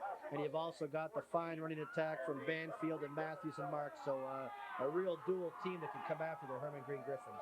That's the end of the third quarter. Massey continues to lead 14-7, but Herman is on the move. We're going to go down to the field now. I think our sideline man, Bob Belichico, has something to say, so we'll go to Bob right now. Go ahead, Bob, take it away. Thanks, guys. Don't we wish we were in Florida? Boy, is it cold down here. Anyway, earlier today, the Arnott Conference Final was claimed by the Cardinal Carter Cougars, 15-6 over the Walkerville Tartans. Quarterback Tom Buchos with the majors for the Cougars. Mike Tompkins, rumbling in for the touchdown for the Tartans. But the difference in this game was 2 field goals by Greg Horn. Right now, we're being entertained by the 2 teams right here. We'll send it back upstairs to the conclusion for the fourth quarter. Thanks a lot, Bob. And there you just saw Craig Mark coming up with another Herman first down as Bob was giving us the recap on the game played earlier today here at the Windsor Stadium. The Cardinal Carter Cougars coming away with a 15-6 championship victory over the Walkerville Tartans to claim the Arnott Conference title. The Griffins are still on the move here. Here's another handoff to Mark following a big block. He's down inside the 10, down to about the 7-yard line. The running backs are not even being touched until they're into the defensive secondary. You saw Mark come off the ball very smartly. Here comes the replay. But I'll tell you, he's going relatively untouched till he's got a 5 or 6 yard gain. I mean, Mark, you could drive the proverbial truck to that hole. There's contact for his contact, 7, 8 yards down the field. If they can move the Massey defensive front like that, it's going to be a very long fourth quarter for the Mustangs. First and goal, they spot the ball at the 8-yard line. The Griffins looking to tie this one. There's Craig Mark again taking the handoff. He gets inside the 5, down to about the 4-yard line. Picks up 4. Second and goal. Dominic, you spend a lot of time during the summer and in the fall, these young fellas do in the weight room. And this is where you might see this take over. Kids have worked very hard at that aspect of their game. And maybe it's all coming to fruition now in late November. This is what they work for. This is why they put the sweat and time in. That time the Massey defense comes up big. Penalty flag on the play. Rob Maria making the Here comes the replay of that goal line situation. Carson Lang coming up to his left side. Ball's going to go off to Craig Mark, and a great charge by the Massey defensive front. Nice finish off. And another big penalty against the Herman Green Griffins. Objectionable conduct penalty, moving the ball back. I mean, that is a major, major mistake on someone's part. Moves the ball all the way back to the 15-yard line. So second and goal from the 15. You must keep your composure in these situations. Actually, that was a post-play foul, so it's going to be third down. That was after the play, so it's third down. I mean, you can't have that. You're going to go for that on 3rd and 2, and now the ball's moved all the way back, and they've got to take the field goal. You got to stretch your mouth on a football field. Field goal try, and it's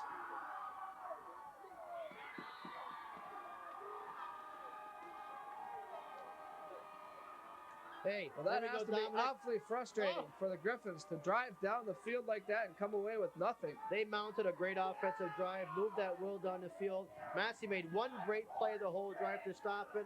Herman gets the objectionable conduct penalty. Bang, you got to kick the field goal. Now it gets blocked, and you've just wasted an outstanding offensive drive. You must keep your composure. Hurt the confidence, too.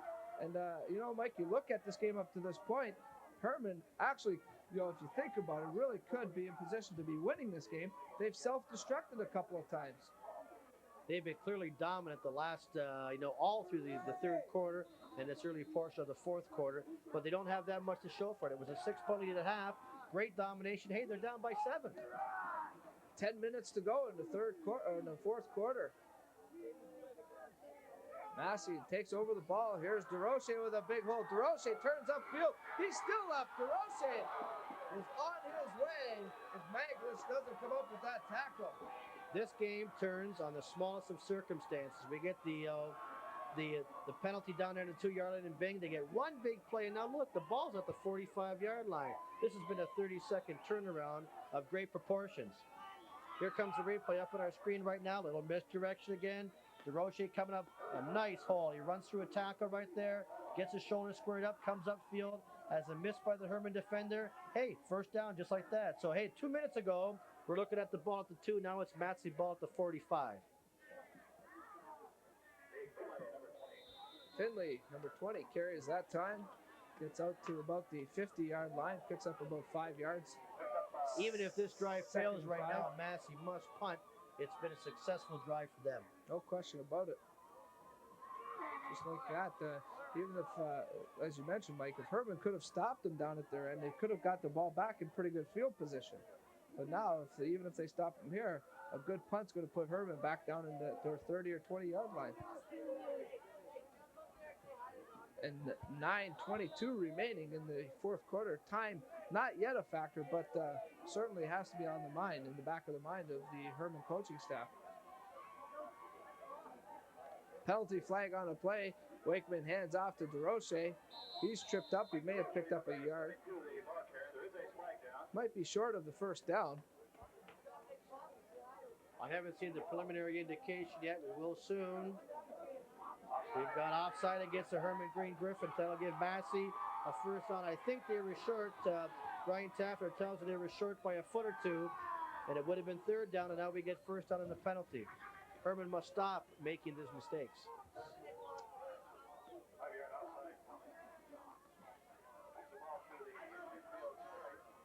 .9:06 now on the clock.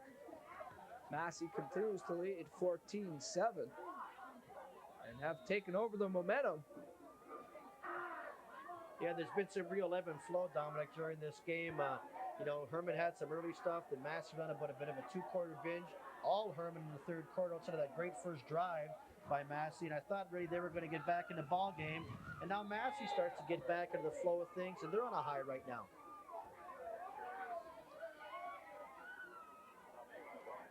Pickup of about 4 yards on that play. 2nd and 6, we'll call it. We're into Herman territory, ball at the 51-yard line.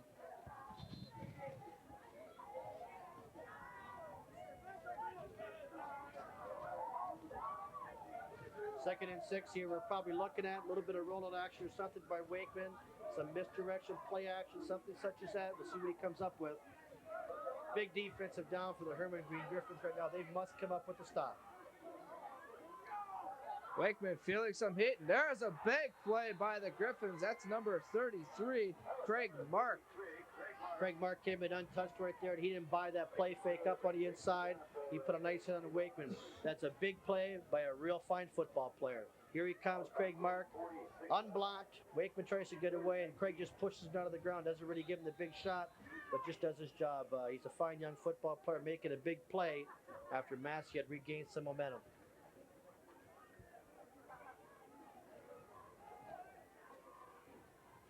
Punt situation. Here comes the kick from Carswell. It's a pretty good kickoff. Nice catch by Casetta. That was a tough ball to catch. Casetta caught that ball on the run, as you mentioned, Mike. Somewhat of a difficult catch, but made a nice grab and turned it upfield and got some pretty decent field position for the Griffins to start on the offense once again. They'll begin operation from their own 51-yard line. Time now is somewhat of a factor. 7.5 minutes remaining in the contest. The Griffs are down by a touchdown to the Stangs. This is a very veteran cast, the offensive line, especially for Herman. They're not going to, get too crazy right now and do any stupid things. They're going to come off the ball and do what they do best right now. See if they can pick up that offensive game again. Karsten Lang now, he'll roll to his left, feeling some heat. And he's all wrapped up there by number 20, Dave Finley. What an effort.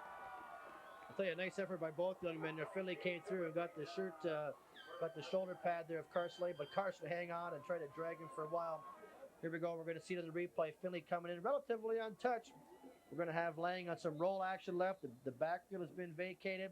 We know it's a passing down, and here comes Finley. Right up the middle, makes a bit of a dive. He grabs Karsten, but look at this kid hang in there. He still wants to get rid of the ball if he can. Nice effort both ways.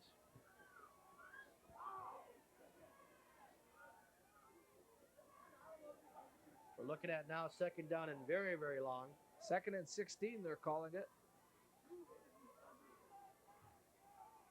Lang sets up a lot of time. Almost picked off. Jeff DiLorando again, almost with the INT. Already has one to his credit this game. Nice job by Jesse right there. He dropped off, did a nice job of reading what was coming up, made a good drop, and Jesse almost had his second big INT of this football game. He's been an outstanding defensive performer for the Mustangs today. Certainly has been all over that field. Jesse now, I think, came over from Sandwich, was a quarterback for a while over at Sandwich. He's made the good adjustments. He's an up-and-coming young defensive ball player. Has that quarterback instinct going for him. Here's Matthews' punt, a good high kick. Taken there by James. There's a fumble, and Herman has recovered it. The Griffins come up with a key play here in the fourth quarter with 5:54 remaining. I'm quite certain that was John Broughton that came up with the strip, the number 44, if we can get a look at it maybe.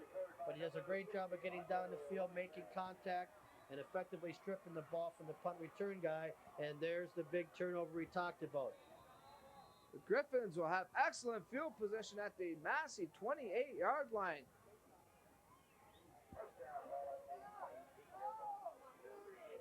Dominic, that's what high school football is all about, eh? Young people playing this game, and occasionally you get great plays like that.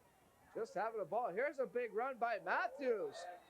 Picks up the first down all the way down to the Massey 10-yard line. First and goal for the Griffins. Once again, they're threatening to tie this game. He looks like a runaway truck in there, Big Matt. These guys are bouncing off him left and right.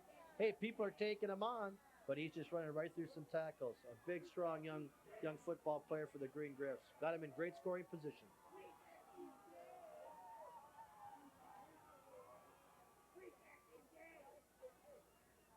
Laying hands off to Mark. Wow. Mark has a nice hole. Mark all the way down to the... If Herman could just stay away from one of those crazy mistakes right now, they're in great shape. Their line is coming off the ball. They're dominating at this point.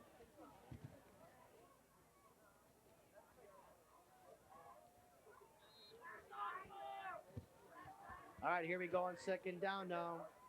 Herman looking to knot this game up with a touchdown in the convert. Second down for the Griffins. They're at the 2-yard line. 14-7 to score. 4:45 remaining in the contest. Laying hands off to Mark.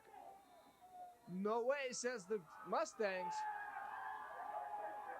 Finley in on that tackle. This sets up a play of some major proportions right now, I'll tell you. Well, this is what we expected tonight, Mike. Hard-hitting football action. They got about a full yard to go here on third down. To say that this is a big play would be quite an understatement.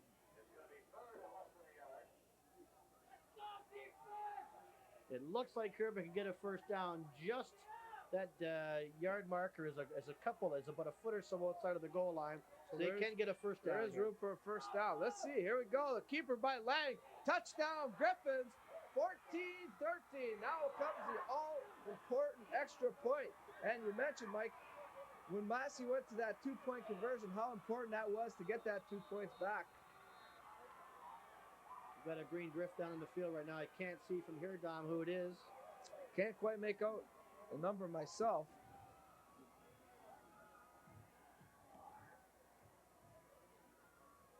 That scoring drive took only 2 minutes, 4 plays, 27 yards before Herman got in and has a chance now to knot the score up. But that was a real impressive drive by the Herman Green Griffins. Okay, well, we have a player down. We're going to take a quick break, and when we come back, we'll have the last 4 minutes of this contest.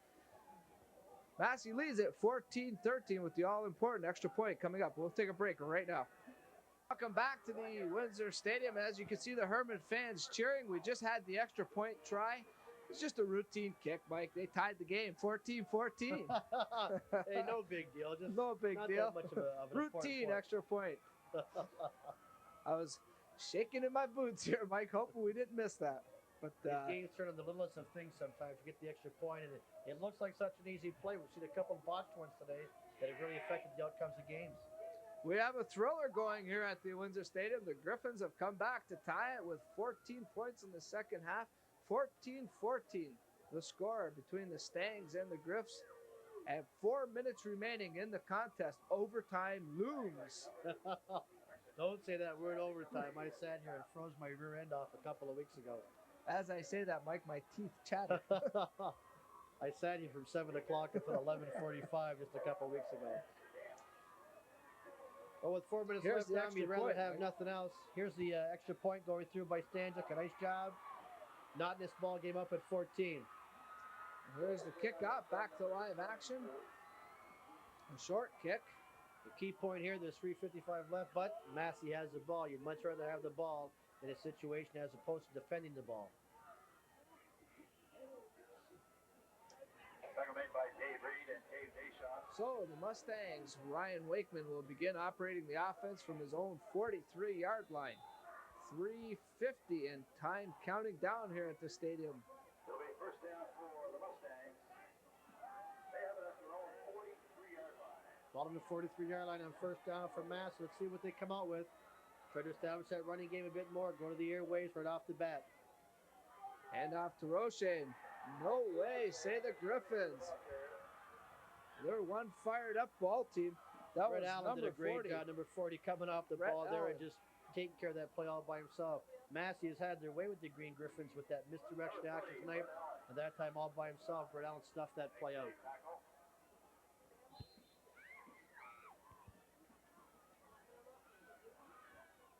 Get a look at the Herman sideline there. Jerry Carpenter and Harry Lumley, Gavin McDougall, Rick Dugal, Pat Sheehan. A real great coaching staff they've got over at Herman secondary, that's for sure. Second and 10 for the Stangs. Wakeman drops back, sets up. Nice reception there by number 77, I think that is this time. That would be Greg Vaughn. That was a major league catch. I'll tell you, it was a nice I'll throw tell ya. into coverage, but Vaughn did a great job of going down and getting that ball. We're going to see it here on replay.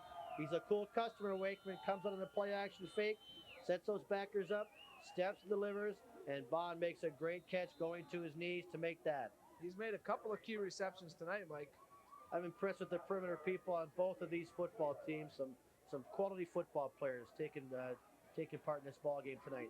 First and 10 for the Stangs. 2.5 minutes remaining in the contest. They're into the Herman territory now. Nice second effort there. Picks up close to the first down marker. That was a great effort by David Finley on that play. It came off. Herman had effectively stunted that play, and bang, Finley took him on and drove him back a little bit. A great first down run. We'll have to see where they spot the ball. Looks like the old chains are going to come in. Yeah, they're going to bring the chains in. Check it out.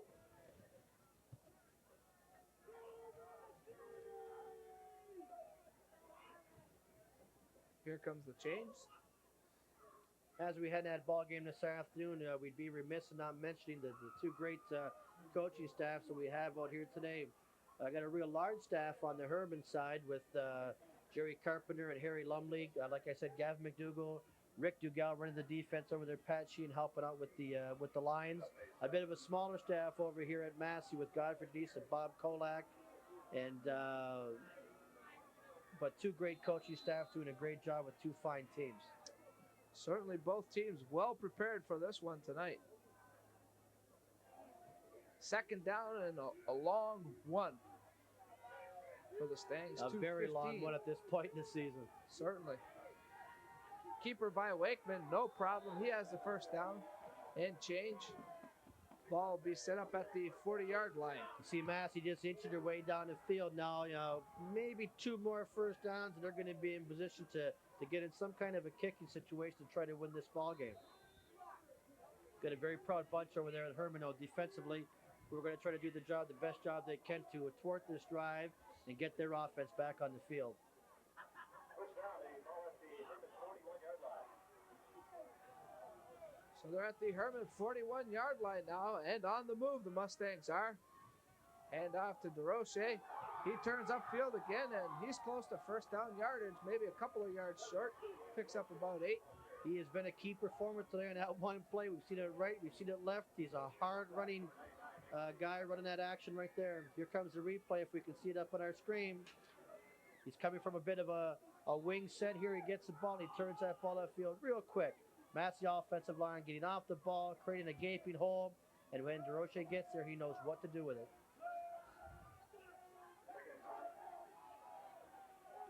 Second and 2 for the Mustangs. Minute and a half to go in the contest. Wakeman with the keeper again. I don't know, Mike. I don't think he I got don't it that think time. so. I think he's a good yard and a half short. I see the eagle eye giving us the no way look here, so Taffy's giving us the no way, that's for sure. Hey, they've run that quarterback sneak 6 or 7 times, so they always got positive yardage. That time the Herman defensive front came up, got into the gaps, came with a nice low charge, and got across to stop Wakeman up short. We got a third down situation here at the 30-yard line. Here's the one problem. If Massey doesn't make it, all right, turning the ball over the 30, it's not that long of a ways to go that Herman can get themselves in an enviable spot to maybe get a single point to win this game. 1:10 remaining. This is a down of major proportions. Third and a long one for the Mustangs. Wakeman, the keeper. Good second effort. He's short though. The Griffins defense comes up big. Chris McCrate did a great job of coming through there at that point in time. Number 88, Peter Ivankovic came across, forced that thing deep. And the athleticism of Ryan Wakeman still almost got the first down. We're going to see our replay here. A little bit of an option look. He comes out with an inside handoff, inside fake. There it is. He's going to come out on the option. That may have been a missed assignment. That play started very strange looking. 88 comes across, and Chris McCrate doing a super job of forcing it deep. And here comes the fill by the Herman Green Griffins. Super defensive stand. So Herman takes over the ball on downs. Just 50 seconds remaining. 14-14 is the score. And overtime. Say that ugly word. OT. Craig Marks picks up about 6 yards.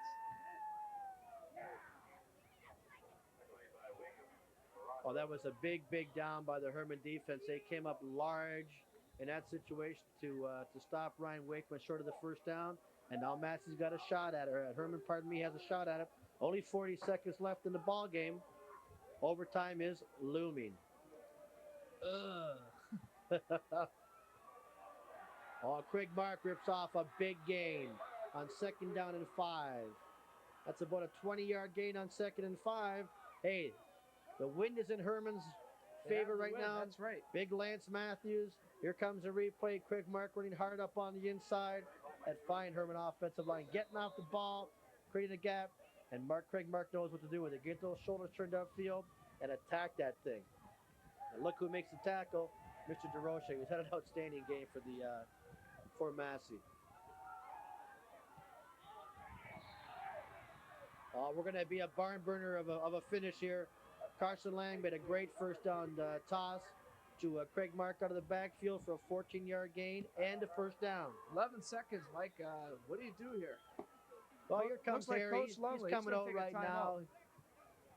Okay, with that timeout, we got to take a quick one, and we'll come back with the last 11 seconds. 14-14 our score here at the Windsor Stadium. And welcome back to the Windsor Stadium. The Griffins are talking it over. Coach Lumley out there planning some strategy. 11 seconds remaining. 14-14 is our score. The Newman Conference Championship on the line. Nice setup. I'm putting you in the game, Coach Morencie. What do you do here? I'll tell you, you're dealing with one of the guys who knows exactly what he's doing. Harry Lumley's been in these situations a number of times, and he's going to make the decision he thinks he can make. I think they're going to run one more play, then they're going to kick the ball. Let's see what we get. We could get quick kick.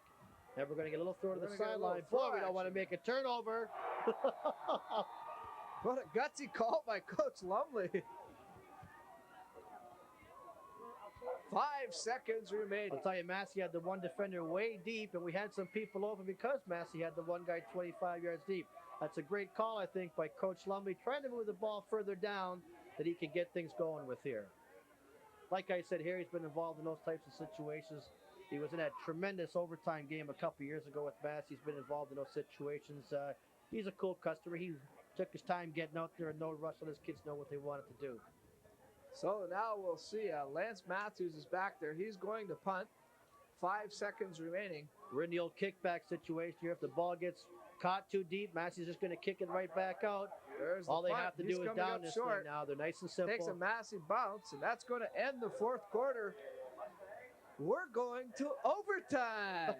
14-14 after regulation time. Send out for pizza. Send out for pizza. We'll have to call up Tim Hortons for some hot chocolate because we're having a tough time getting some here.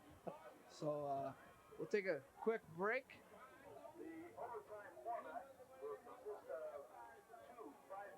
We're going to have 2 5-minute halves here, Mike. It's not sudden death. No, it's not sudden death. We'll have a coin flip, and they're 2 separate 5-minute halves. Now, it's not like 2 5-minute quarters. At the end of 5 minutes, they will switch in, so nobody has the advantage of having the win for the entire time. So it's not like quarters. The plays do not carry on, though. So if you've got a drive mounted at the end of the 1 5-minute session, you're going to start with a new kickoff in the second 5.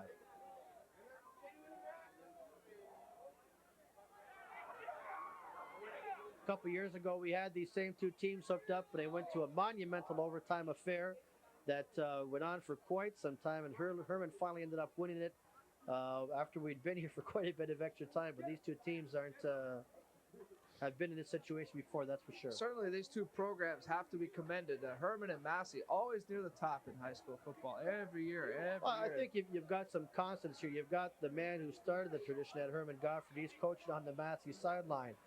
Godfrey won a number of championships in the early 70s at Herman and really began a fine football tradition. Harry Lumley happened to be his assistant coach at that time, and he knows what the Herman football tradition is all about, and Harry's carried it on very well. Okay, well, there you see it. Overtime is just around the corner. We're going to take a break at the Windsor Stadium. When we come back, we'll have the rest of the action, the Newman Conference Final on the line. Bob, right now. Okay, thanks, guys. To my left is Rick Dugal, defensive coordinator of the Herman Green Griffins. Rick, OT, wow. Well, we're used to this. Playing against Massey a couple years ago, we went to a triple overtime with them. I hope it doesn't get to that, but it's been a hell of a game so far. 3rd and 1, you guys stopped the Massey offense. Big play. That was a huge play for us. They were going for the signal point. They were moving down the field. Gave us the momentum back. Hopefully it'll carry us into the overtime. Okay, now going into the overtime, what are you going to tell your defense, and what's Harry telling the offense? Well, basically on defense, we just got to make sure that the front line controls their front line. Basically, they've been carrying us, so we've made some adjustments there. Harry's just going to do what he's been doing. Run the ball, mix it up with a little bit of pass, and then better team hopefully will win. Okay, well, best of luck to you, and go coach him. Get out there. Okay, that's Rick Dugal, defensive coordinator of the Herman Green Griffins, back upstairs. Thanks a lot, Bob, and good luck to Rick. A little difficult to make out what he was saying, but I think he made some mention about that fine triple overtime game a couple years back between these. That's right. We had made mention of it, and he mentioned the same thing. You don't want to get too crazy in this overtime session. I think Rick made a good point. Bob Belichico asked him what they might do offensively. He said, hey, we'll do what we've been doing. What got us here? We'll run the ball effectively. We'll only pass when we have to pass, and that should be good enough. On the other side, you've got that great misdirection attack of Massey. There's no need to rush in this overtime and score in a minute type thing. You've got to play it like a separate game and not put all the stops too early. While we have this extra overtime session, we'll thank a couple of more of our sponsors of Wexa Football. Freeds of Windsor, located on Ottawa Street. They only own about a block now, so they're not doing too badly. Fine quality clothing store in Windsor here. And also, we'd like to thank them for helping us out this year with the telecast. And then we look at some of the fans who have managed to stay warm. And Mike, I think you have some stats for us. Well, these are our preliminary stats at the end of 4 quarters. If we look at the Massey, they've got 15 first downs in total to 14 for Herman. Very even in that respect. Rushing, 207 for Herman to 195 for Massey. Again, it's showing how even the ball game is. Ryan Wakeman, 4 for 9 for 55 yards passing. Carson Lang, 5 for 10 for 92 and that one great drive. We delivered 3 real nice balls. Penalties, 3 penalties for Massey for 10 yards. 8 penalties, 65 yards from Herman. That may be the reason why we're going to overtime right now, some of that. Time of possession, very even, 25 and a half minutes for the Massey Mustangs and 22 and a half minutes for Herman. So it's been an even game up and down the stat sheet as well as on the scoreboard. Couldn't be more even, I guess. Basically, they've been carrying us, so we've made some adjustments there. Harry's just going to do what he's been doing. Run the ball, mix it up with a little bit of pass, and then better team hopefully will win. Okay, well, best of luck to you, and go coach him. Get out there. Okay, That's Rick Dugal, defensive coordinator of the Herman Green Griffins, back upstairs. Thanks a lot, Bob, and good luck to Rick. A little difficult to make out what he was saying, but I think he made some mention about that fine triple overtime game a couple of years back between his. That's right. He said we had made mention of it, and he mentioned the same thing.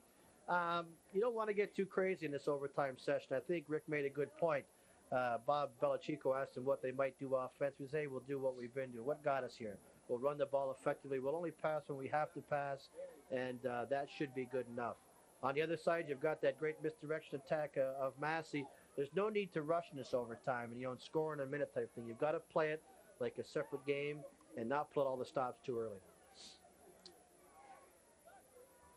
While we have this extra overtime session, we'll thank a couple of more of our sponsors of Wexa Football. Freeds of Windsor, located on Ottawa Street. They only own about a block now, so they're not doing too badly. Fine quality clothing store in Windsor here. And also, I would like to thank them for helping us out this year with the telecast. And then we look at some of the fans who have managed to stay warm. And Mike, I think you have some stats for us.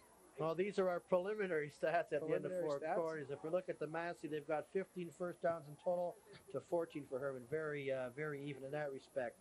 Rushing, 207 for Herman to 195 for Massey. Again, it's showing how even the ball game is. Ryan Wakeman, 4 for 9 for 55 yards passing. Carson Lang, 5 for 10 for 92, and that one great drive. We delivered 3 real nice balls. Penalties, 3 penalties for Massey for 10 yards. 8 penalties, 65 yards from Herman. That may be the reason why we're going to overtime right now, some of that. Time of possession, very even, 25 and a half minutes for the Massey Mustangs and 22 and a half minutes for Herman. So it's been an even game up and down the stat sheet as well as on the scoreboard. Couldn't be more even, I guess. 14-14, we're just about set for overtime here at the Windsor Stadium. The Newman Conference Final between the Massey Mustangs and Herman Green Griffins. Do not send the kids to bed yet. Not yet. Let them watch this one, folks. It's worth it. Hope the people down at Curly's are enjoying this one. And I bet you they're warm. Mars, have a hot chocolate ready for us. I hope Marcel's got me a couple of bases loaded, a couple of triples ready to go when this ball game is There done. you go. I think I might be following you down there, Mike. Hey, those 2 triples weren't all for me. Dominic Papa along with Mike Morencie and the hard-working Cable 11 people here, bringing you this one live. Hope you're enjoying it. It's been another thriller. There's the return, and Massey will get the first crack at it. Remember, we play 2 5-minute quarters. It's not sudden death. Massey looked to have had the wind when this overtime period started, but the wind seems to have changed a bit. It's swirling a bit right now. It's really coming right in our faces, so it's not a real decided advantage with the wind.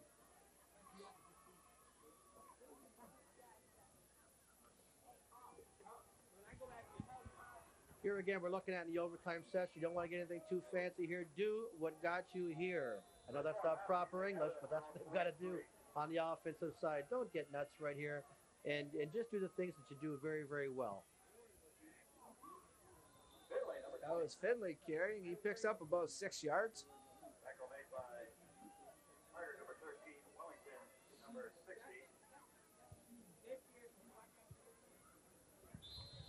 Second and 2.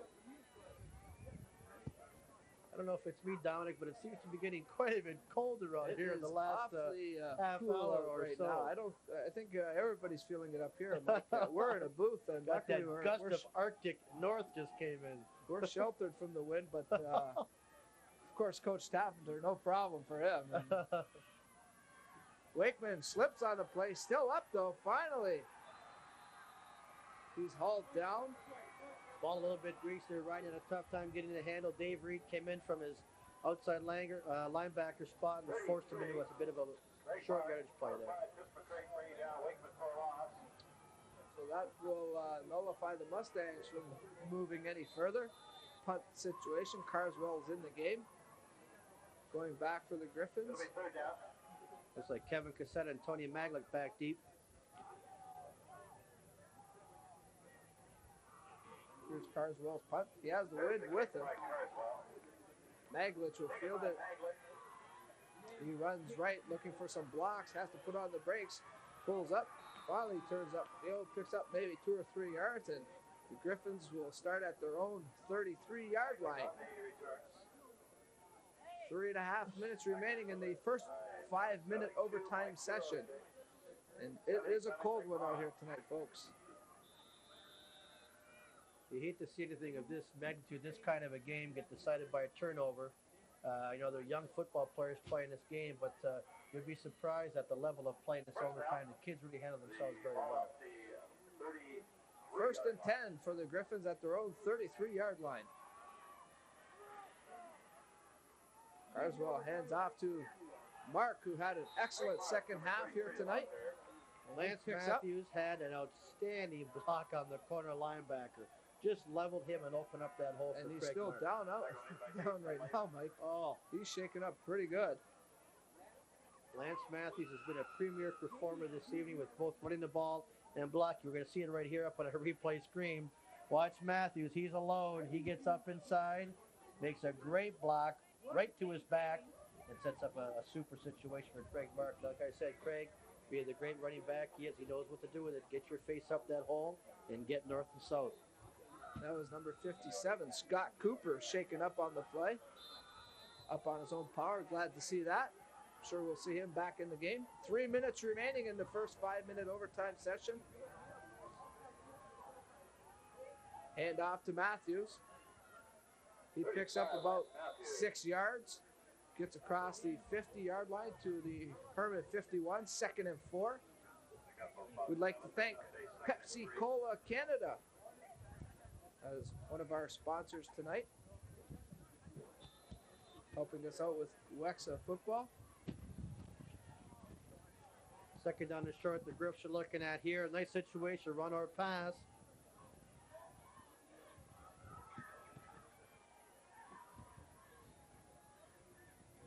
Lang hands off to Mark.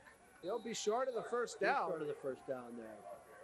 He'll be about 1.5 yards short, it looks like, Mike. Greg Bond made a great play coming across, and someone else, I can't quite tell the number.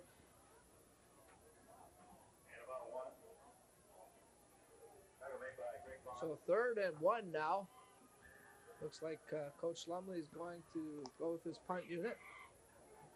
No need to take a chance right now. No need at all.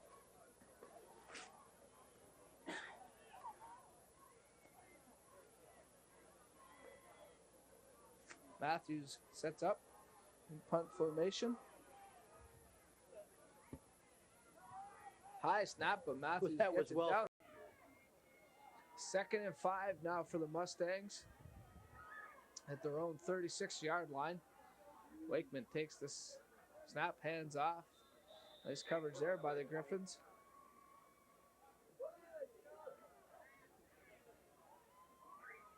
That was Finley carrying. Another solid play inside. Chris McCrady actually came down a long ways on the line to make a play on that. Got some help from Wellington and from Alex Stanczyk. Alex Stanczyk, number 80, at the inside linebacker from Herman, is going to be one of the great defensive players that we've seen in Wexa for a long time.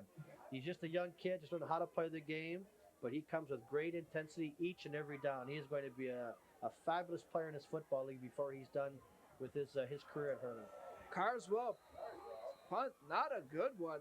As it goes off the side of his foot, Herman will start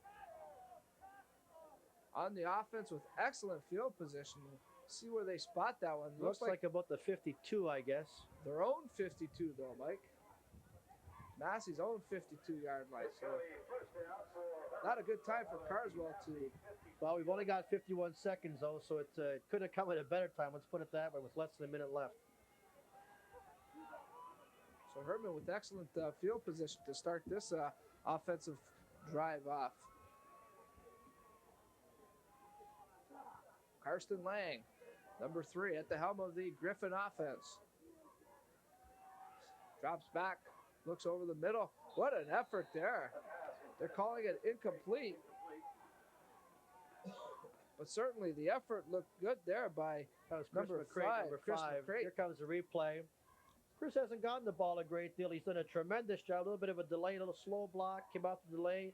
Ball's a little low. Chris made a nice try. There's a great offensive lineman from a couple of years ago, playing some slot back and tight end. His real forte is blocking. He is an outstanding blocker from the slot back and tight end position. But I think that's the first ball that's been thrown in his direction this evening. And he's got great hands. I think you're right, but he has done a super job tonight, opening up some nice holes. Here's Banfield. Number 36. Picks up about 7 yards. That's quite a direction change that McCrate's made the last couple of years. He was an all-city offensive lineman last year, and now he moves to slot back tight end, so it shows some great versatility on Chris's part.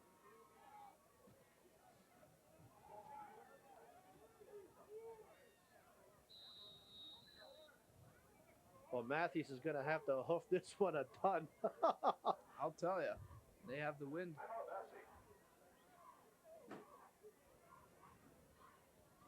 43 seconds remaining. Massey's called a timeout. And with that timeout, I think we're going to call one here and try to warm up a little bit here. I see this strange glance between Harry and Godfrey right now, like, what are you up to? No, what are you up to? Score remains 14-14. We'll have the remaining 43 seconds for you right after this message from our sponsor. And welcome back to the Windsor Stadium down in Papa along with Mike Morencie. Here's a Matthews punt. Pretty good job there. There's a bobble right there. And I don't know who's got it. It looks like Herman may have it. We'll wait for the official call from the referees.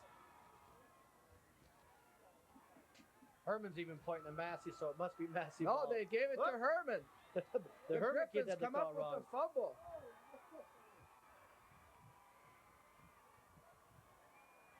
That ball is covered by number 69, Tom Luxford. Number 69, Tom Luxford comes Here up comes the with the replay recovery. right now. It's a pretty good kick by Matthews.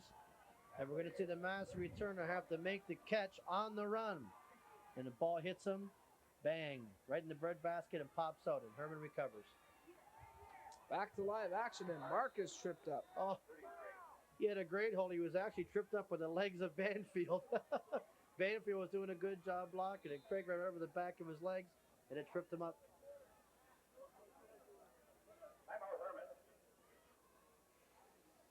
Well, the Green Griffins want to call a timeout. Harry Lumley coming out onto the field. He wants to talk it over with his offense. 33 seconds Harry's remaining. not looking too spry coming off the sidelines these Certainly days. isn't. I'll tell you, this is a neat year for Harry Lumley. He spent the last couple of years kind of dodging a bullet in and out of the hospital with some crazy situations going on, and he's really been helped out by a coaching staff who's come out and really assisted him. He's been in for some surgery and stuff like that. It's real difficult, I think, in the shape he's in to come out on a kind of a cold night like this tonight and try to coach his football team. So I think that's why Harry doesn't have that real spring in his step as he comes off the sideline. Okay, we'll talk a little more about Harry in just a moment. We want to take another timeout here. 33 seconds remaining in the first overtime session. First, this message from our sponsor. And welcome back to the Windsor Stadium. Let me show you what just took place here after the timeout. The Griffins came up. We'll go back to it in just a moment. We want to continue the drive. The Griffins are threatening. They have a 1st and 10 at the Massey 11-yard line. We'll show you how they got down there in just a moment, but they're threatening right now to take the lead for the first time in this game. The preceding play, we had a great pass. Lang dropped back. And here we're going to see it on our screen right now. And maybe, yeah, here we go. Here we go. We'll see the Lang's last going to drop back. Great job of protection right here. He's going to throw the ball right down the seam to put the Green Griffins in great field position. That was Tony Maglick on that reception 2 plays ago. Getting down in just inside the 10-yard line. Okay, we're going to get another Herman timeout here as Coach Lumley wants to talk it over one more time. Faced with a 3rd down situation now. If Harry comes on the field anymore, he's going to be down about 160 pounds. That's about 8 walks out to the Herman huddle. They're down to the 6-yard line, so it's 3rd and 5 for the Griffins. And speaking of Harry Lumley, I have to thank him for all his assistance in putting this telecast together. Certainly, he was in constant contact with myself to get lineups and information and keep me posted as to what was going on with the time changes and that. And I'd like to thank Harry personally, and as well on behalf of Trillium Cable 11 Television. Fine job by Harry Lumley. And not that the other WISA football coaches were not supportive with us. Pass out the bouquets liberally. They certainly have been very cooperative with us this year. 10 seconds now on the first 5-minute overtime session. Looks like we're going to have a field goal try. Stanchik's a fine field goal kicker. If he gets a good snap down, should be a piece of cake for Alex. We'll see what he does. The kick is up, and it's good. The Griffins grab the lead for the first time, 17-14. Just 7 seconds remaining in the first 5-minute overtime session. I talked about, I think, in the first 30 seconds of the OT, Dominic, we didn't want to see a young man have a problem, but we had that turnover by Massey late in this first half of this overtime, and that directly led to that field goal by the Green Griffins. So the vaunted turnover, the one thing you don't want to see, reared its ugly head, and it's had a great effect upon this game. That was a 4-play, 26-yard drive in just 36 seconds, all started by the fumbled punt. That's it. Key turnover right there. Alex Stajic with the field goal. Another one of those great linebacker-kicker combinations that we had in the earlier game today. Versatility is the word with high school football. I can say this unequivocally.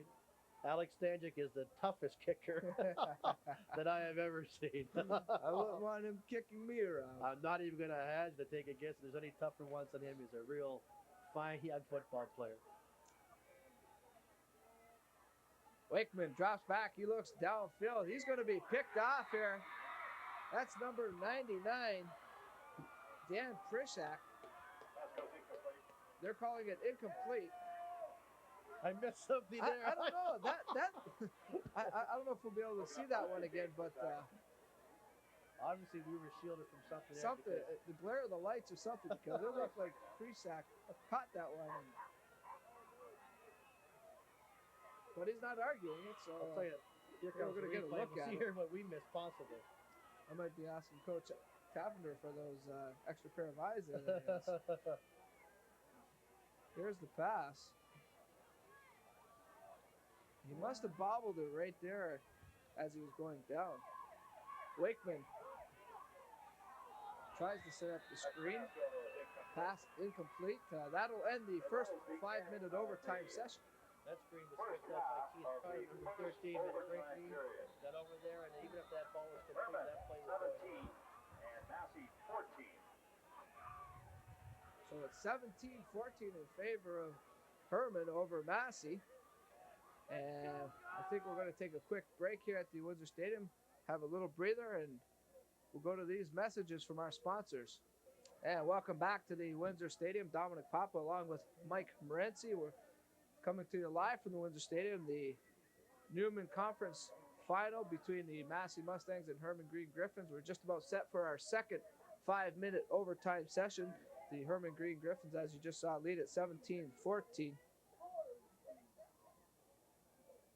In that first overtime session, Herman rushed for 28 yards, and passing-wise, they were 1 for 1 for another 22 yards. It was a big one. It was a big one, no question about it. As for the Mustangs, they rushed for 25 yards in that overtime session, and Ryan Wakeman was 0 for 2 in that first overtime session in the passing department. Those stats courtesy of Brian Taffner, doing an outstanding job making Mike Morencie and myself look awfully intelligent tonight. And that takes some doing. That takes a lot of work. Here's DeRoche, still up on his feet. DeRoche turns upfield. He fumbles. Loose ball. Hard to say who came up with it again.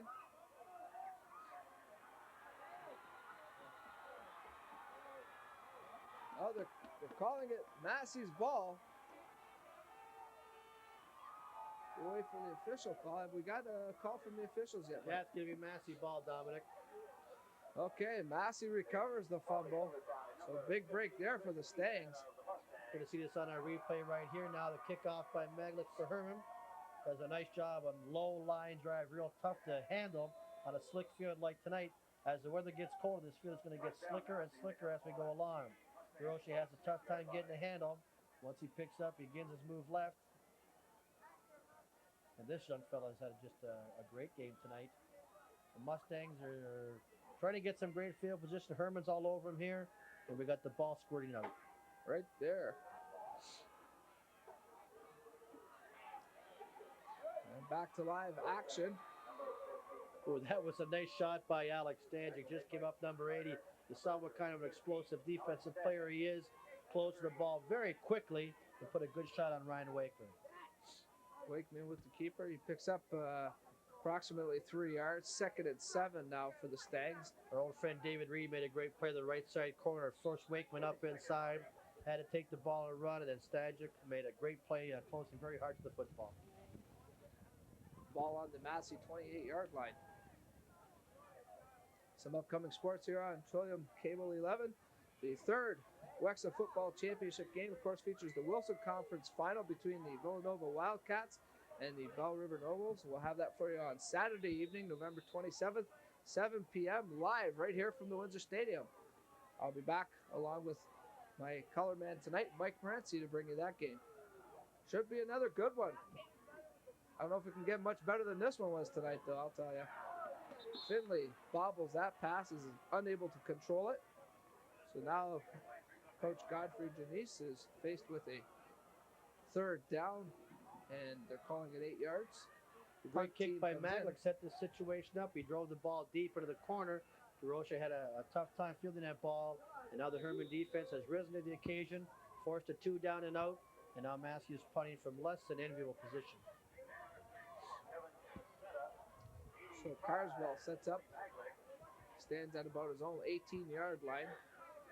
Maglich and Cassetta wait to receive Carswell's punt. Cassetta bobbles it, alertly just falls on it. It looks like a greased pig out there, that football right now. Herman will take over at their own 52-yard line.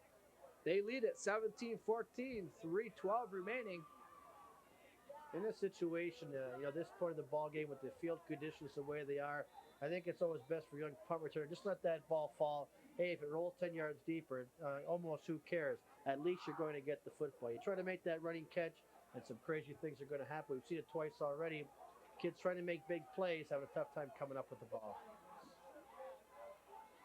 Under 3 minutes to go now here at the Windsor Stadium. Handoff here to number 36, Banfield. Picks up about 4 or 5 yards. This drive has major implications right now. 2 first downs in this ball game could be over right here. Get the 3-minute warning from referee Jack Schroeder. The quick 3-minute warning after 2 minutes. Yeah, that's right. 2:44 and counting remaining in this contest. 17-14 for the Griffins. Hand off to Mark. He's all wrapped up. That puts a stall to this Griffin drive. Immediately comes onto the field is the punting team. There's a great response from the Mustangs. Their defensive front comes up big. Herman looking, for a chance to maybe seize total control of this ball game. And here we go in the replay. We're going to see it right here. The Massey defense coming up real big in this point. Hand off to Mark, nice and deep. He's running very hard, but bingo. There he is, stopped at the point of attack. So now Matthews is into punt. Here's the kick by Lance Matthews. It's fielded by number 83, Justin James. James showing some good speed, getting to the outside. Gets out across the 25 to about the 27. Andre Willington showed some great reaction, got to the outside, great pursuit to run down the punt returner for Massey. Great job by Andre Willington, number 60. Some Junior B hockey coming your way this Sunday evening from the Chatham Memorial Arena. The Windsor Bulldogs travel down the highway to take on the Micmacs. 7 p.m. the drop of the puck, and we'll have it live for you on Trillium 11. Great week of sports here on Trillium 11. A couple of football games, some hockey action. Glad to be bringing it to you. Hope you're enjoying it.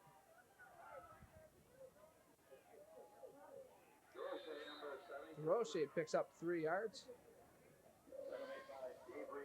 Call it 2nd and 7. Success of that play for Herman defensively as Reed turning the ball back inside, not letting DeRoche make that kick to the outside. We're going to see it right here. Reed comes across very effectively. He makes DeRoche turn up inside, and once he does, Reed closes, and here comes Chris McCrate to finish it off. That's a nice defensive scheme there. Great play for Herman.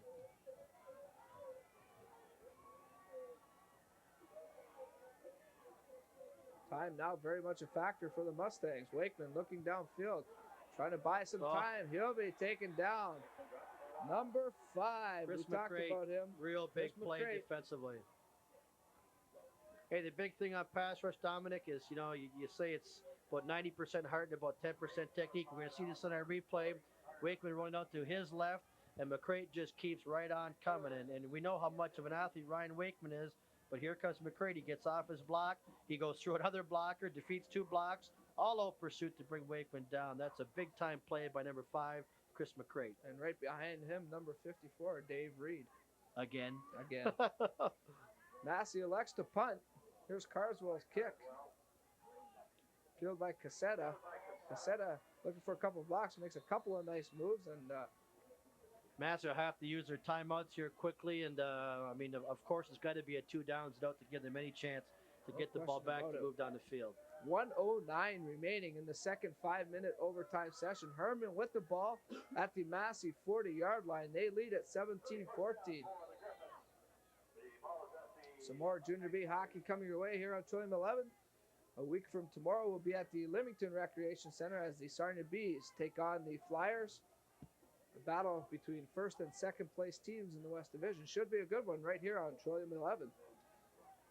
Back to live action here at the Windsor Stadium. Karsten Lang hands off to Craig Mark. He picks up maybe a yard. Of course, Herman just content to chew up that clock.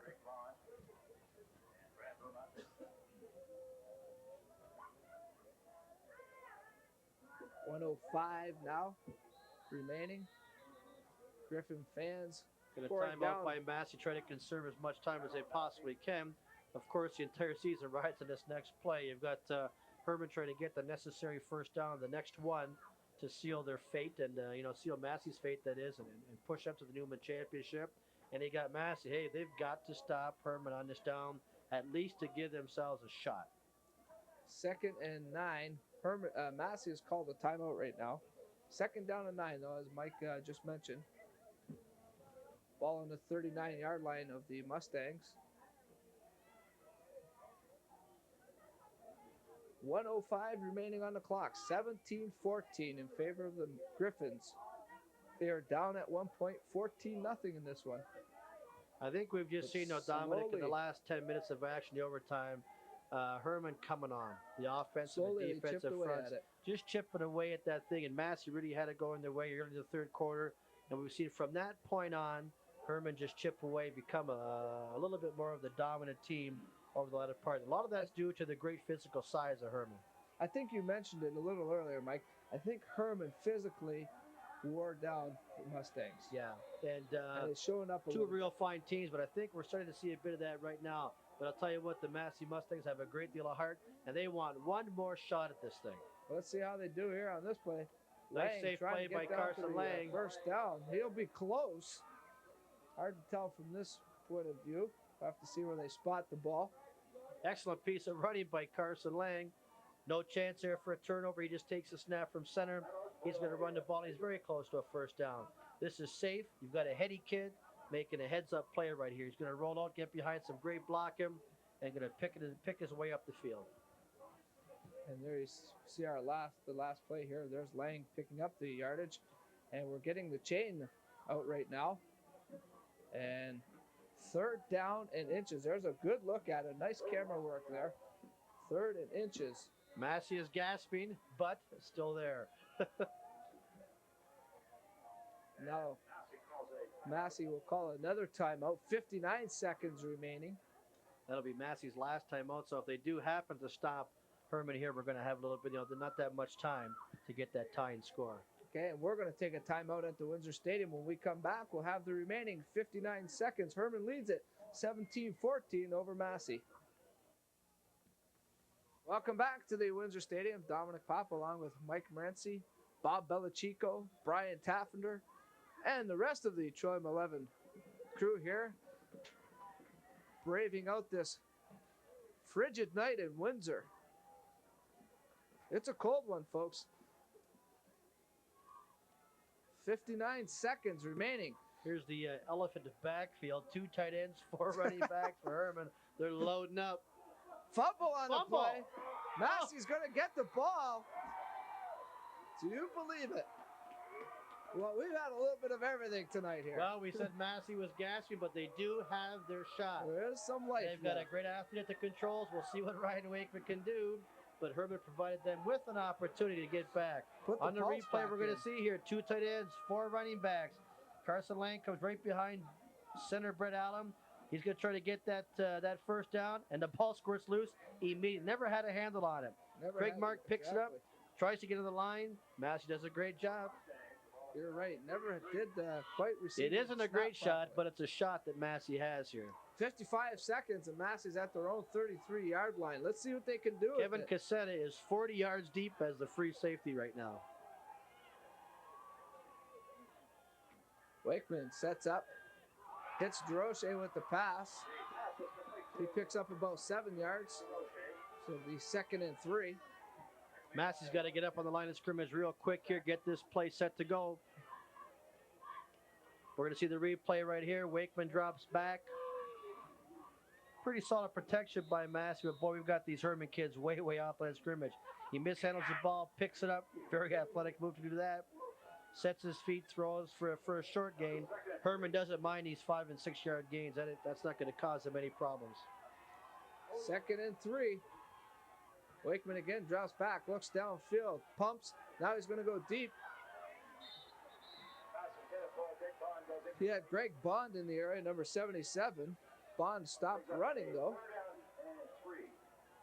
So it's 3rd and 3 now. There are not a lot of seams out there. Like I said, Kevin Cassetta is, you can barely see him in the defensive secondary coverage. He's pretty well 40 yards off the ball. They're playing 12 on 11. What's Fatty's expression there? A $4 cab ride. Cab ride away. So. That may be a $6 cab That might ride. be, yeah, that's right. And then you have to throw in the tip, of course. So we're talking $7 maybe. Unless you're Fatty and you're really cheap. No picking on him when he's not here. Okay. 26 seconds remaining. 3rd and 3 for the Mustangs. Their season rides on this play. Wakeman trying to get some footing. Looks downfield. Had a receiver there. That was number 19, Lou Caruzas. Couldn't come up with the pass, or otherwise he had a first down. Thought it was a ball that he should be able to handle, Mike. Wakeman delivered that baby right on the button. We're going to see here on replay. Wakeman rolls to his left. Again, Massey does a pretty good job of offensive line protection.